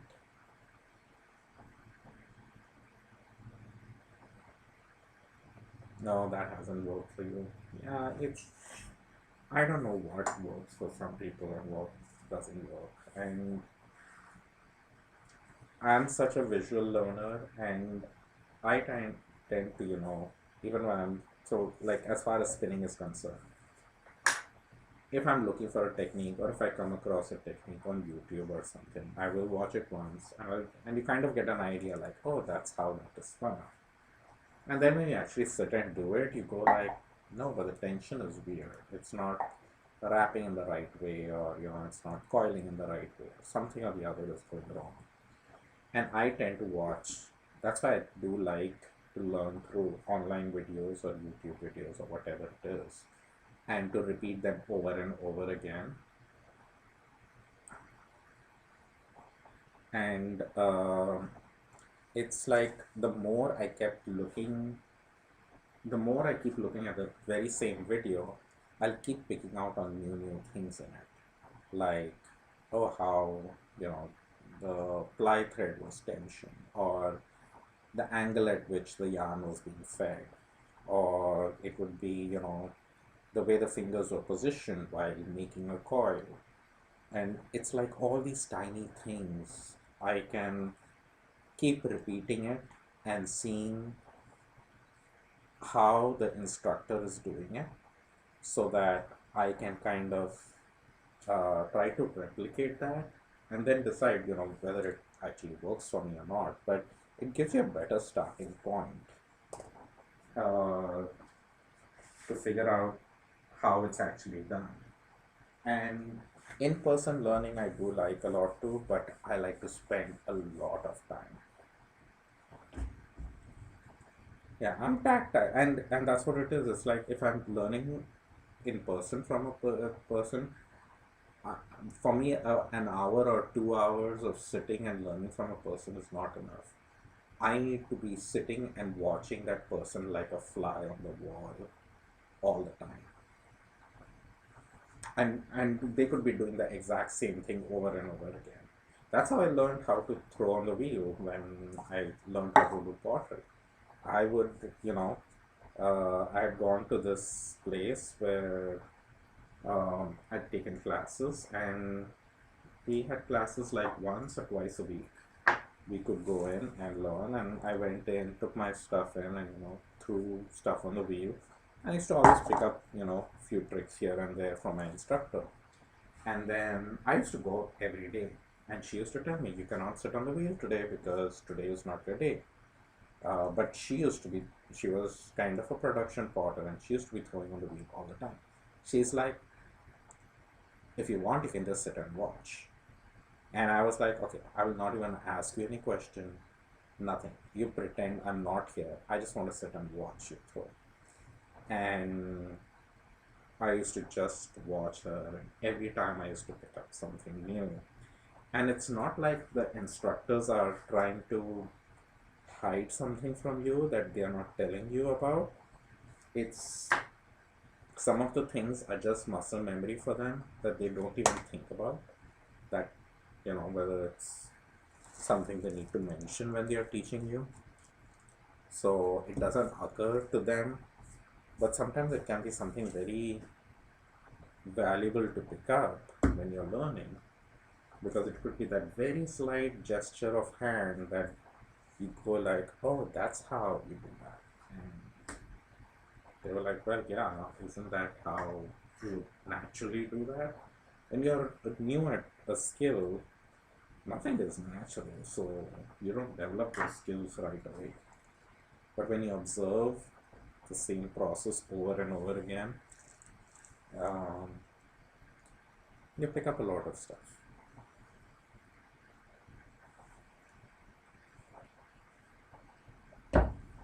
Like, I don't know how many people are picking up stuff from me just watching my videos. Yeah, see that kind of stuff. Like, why I chose Hanson electric wheel as my first wheel was because I knew if I needed to learn how to spin, I would need to hang out with other spinners a lot. And if I had a big bulky wheel, I said that would prevent me from going and traveling and sitting in coffee shops and spinning. So I said I need a wheel that I'm comfortable carrying with me and going to coffee shops and hanging out with friends and spinning. And I've spent several hours spinning with my friend Kent for over all these years, from like the very beginning that I started spinning. We have been meeting every week, once a week, to meet at a coffee shop and just spin. And he's seen my journey starting from my very first yarns to what I do now, and it's been really fascinating for him to watch that too. So I still keep sharing stuff. Like this whole last year has been pretty sucky as far as that is concerned, because we haven't been able to meet in person and spin. And the sadder thing for me was when I think 2 months into the pandemic or something, the coffee shop where we used to sit at that shut down, and they closed their business right away, and that was really sad. And that just felt like we have lost our coffee shop. Where are we going to sit? And it wasn't like a Starbucks or something. It was just this real small coffee place where they had sandwiches and stuff. A really cute place. It was right next door to Trader Joe's, and before after we left, I could purchase some groceries and come back and stuff. That's what you like watching. Well, I'm sure there are people who have been watching me making pots. I'm sure somebody's picking up something, and I feel the same way when I go live while I'm spinning. Like there might be some things that I just do that people catch on, and so a lot of my spinning skills has also been just watching my friends spin in front of me, and you pick up on things. And some things work for you. So he spins mostly like a short forward, and his yarns are so consistent. Like I have dyed some of his yarns. Like he's trusted me enough with his hand spun 2-ply yarns and sweaters quantity worth. And he was like, okay, why didn't you dye this for me? Because it was just plain brown. And I was like, okay, sure. I also, very easily taking up a challenge. And I never dyed sweater quantity for anyone before, even for myself. It is hand spun. Yeah. I brought it home, and the yarn looked so perfect. And it was like five, I think it was 6 or 7 skeins, I don't even remember, but each one of them weighed exactly 60 grams. Like, I was going to die, and I was like thinking that, oh, I need to figure out how much the weight of each is, to figure out how much dye to put in everything, and all of that. But each of his skein was exactly the same weight, was so consistent that after I dyed it and everything, and my wife saw the whole yarn dyed up, and she's like, "Why did you want to dye this yarn?" I was like, "Well, it was brown." I was like, "Why did you buy brown colored yarn then? Was it cheap?" I'm like, "No, this is his hand spun yarn." And she's like, "That does not look hand spun." And she's not very familiar with spinning. She doesn't spin. She's seen my hand spin. So she's like, that looks like very consistent commercially spun yarn. So his yarn is amazing, and it was amazing to dye, and after dyeing it looked really nice too. I don't think he has knit anything with it yet. He has admired it a lot. So that's always a good sign. He'll eventually find a project for it.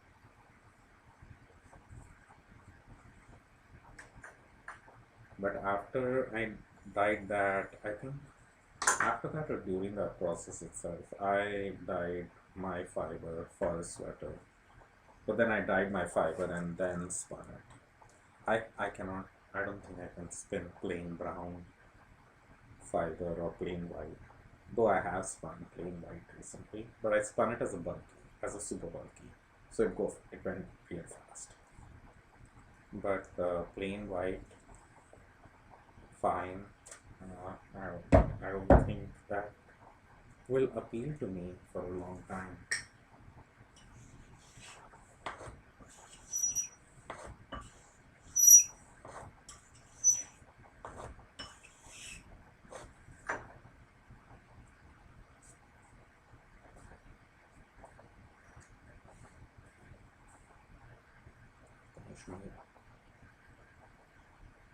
Yours also looks closer to machine spun, I'm sure.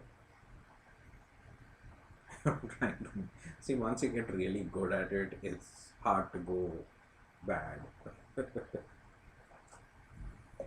So, so interestingly, so I'll tell you this. Maybe it'll help you, maybe it won't. But whatever. Take my advice. What do I know? I've been spinning only for 4 years.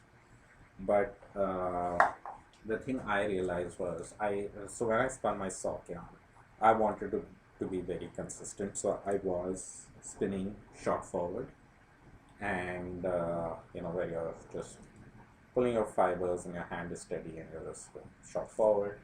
Um, it's also called the inchworm, which makes very, very, very consistent yarn.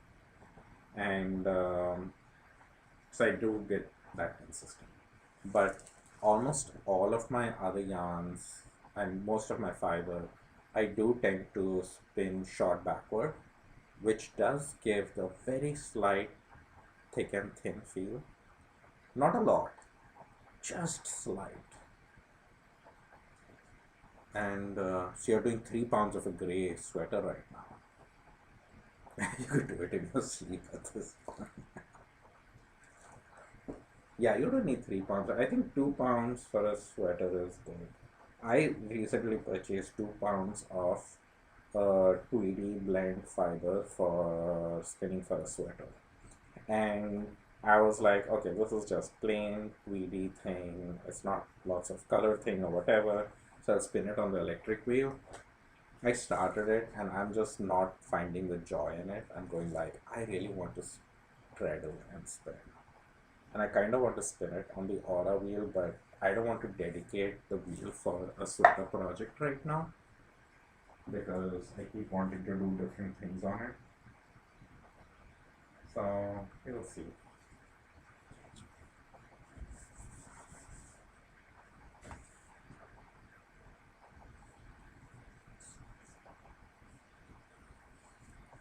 But yeah, try. So the thing where I heard about the short forward and short backward method was JC Boggs class as well on crafts, where I think it's a woolen to worsted class out there, and what she had mentioned was that your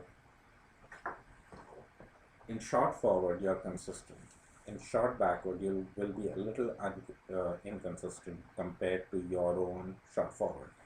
But there could be another person whose short backward is very consistent. But just for the same person, a short forward is more consistent than a short backward. Yes, long draw does make it go faster. True. Now, long draw is something I haven't tried. I freak out every time I have to let go of my fiber like that and expect my wheel to just spin it. I completely freak out, and I have tried it, and I have done a few blips and blobs of it here and there, and it's like I need. See, that is again something with which I need to spin or see someone spinning long draw again and again, over and over again, just like a fly on their shoulder, just seeing what's happening. And keep spinning with them so that I keep picking on new things every time. It's one of those techniques which I think takes a lot of practice and a lot of observing as to what exactly to do, because it looks amazing. It looks like magic. Spinning long draw. Someday, it's again on my list. So hopefully I'll get to do it someday.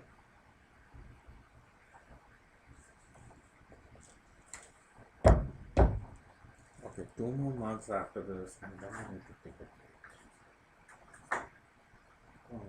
It's just taking me longer than I had hoped, but it always takes me longer than I expected. And I have been live for 2 hours right now. And when people ask me, how long does it take you to make a mug? Well, in 2 hours, I have put the bases on 28 marks. I have a total of 50 marks to finish. So I'm only a little more than halfway through. And I will, after I'm done with these months, what's the time right now? Is it 9:40? Yeah, I don't think I'll be coming back tonight to finish the remaining half. I'll probably do them tomorrow. And last night I didn't sleep much either. Yeah, it takes practice to do long draw. But once you get it, it's wonderful. I'm sure. I tried modified long draw? No, I haven't. I have again the my only information I have on that is JC Boggs class. I haven't seen many other people do it, so I kind of need to see more people do it. And that's the thing. It's like, I kind of want to just hang out with people who spin long draw. This whole taking 1 2 hour class and stuff is, for a technique like that, it's not appealing to me. Like for certain techniques, I like it. Like for art yarns, I've liked taking those classes. I took classes on, you know, you're in Chicago, it's close to midnight. I'm sorry for keeping you up, but at least I'm giving you company while you're spinning. Right? Yeah, it's almost like 9:45 out here, and I think I skipped dinner. Actually, we had a little heavy supper, you can say, at 4 o'clock, and you're not feeling really that hungry by 7, which is a usual dinner time. So I was like, no, I need to make these mugs. They're drying on me, so I'm gonna do that. And my wife asked me dinner. I'm like, I don't know. Right now I'm not hungry, so we'll see. But yeah, we had gone to Olympia to the yarn shop. I had donated those pieces, and then on the way back we stopped by for clam chowder and had some of that, which was really good. Stacy, maybe this is your mind. The fine bits are here again.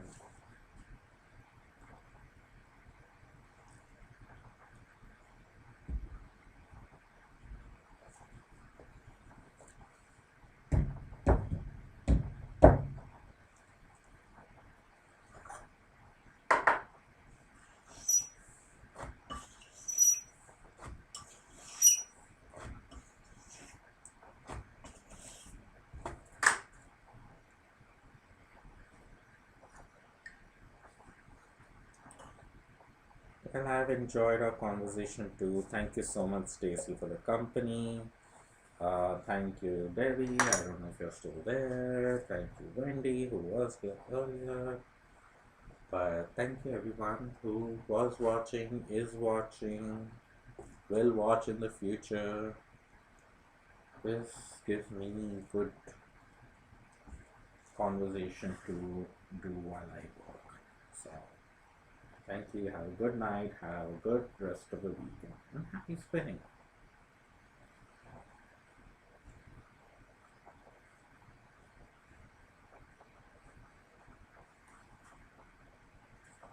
Just one more month and then I'll do my break.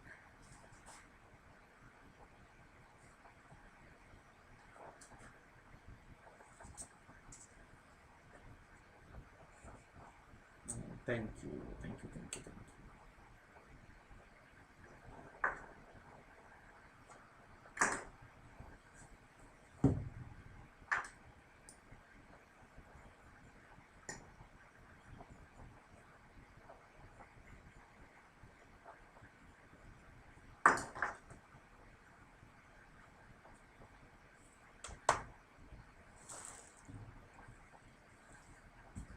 Good night.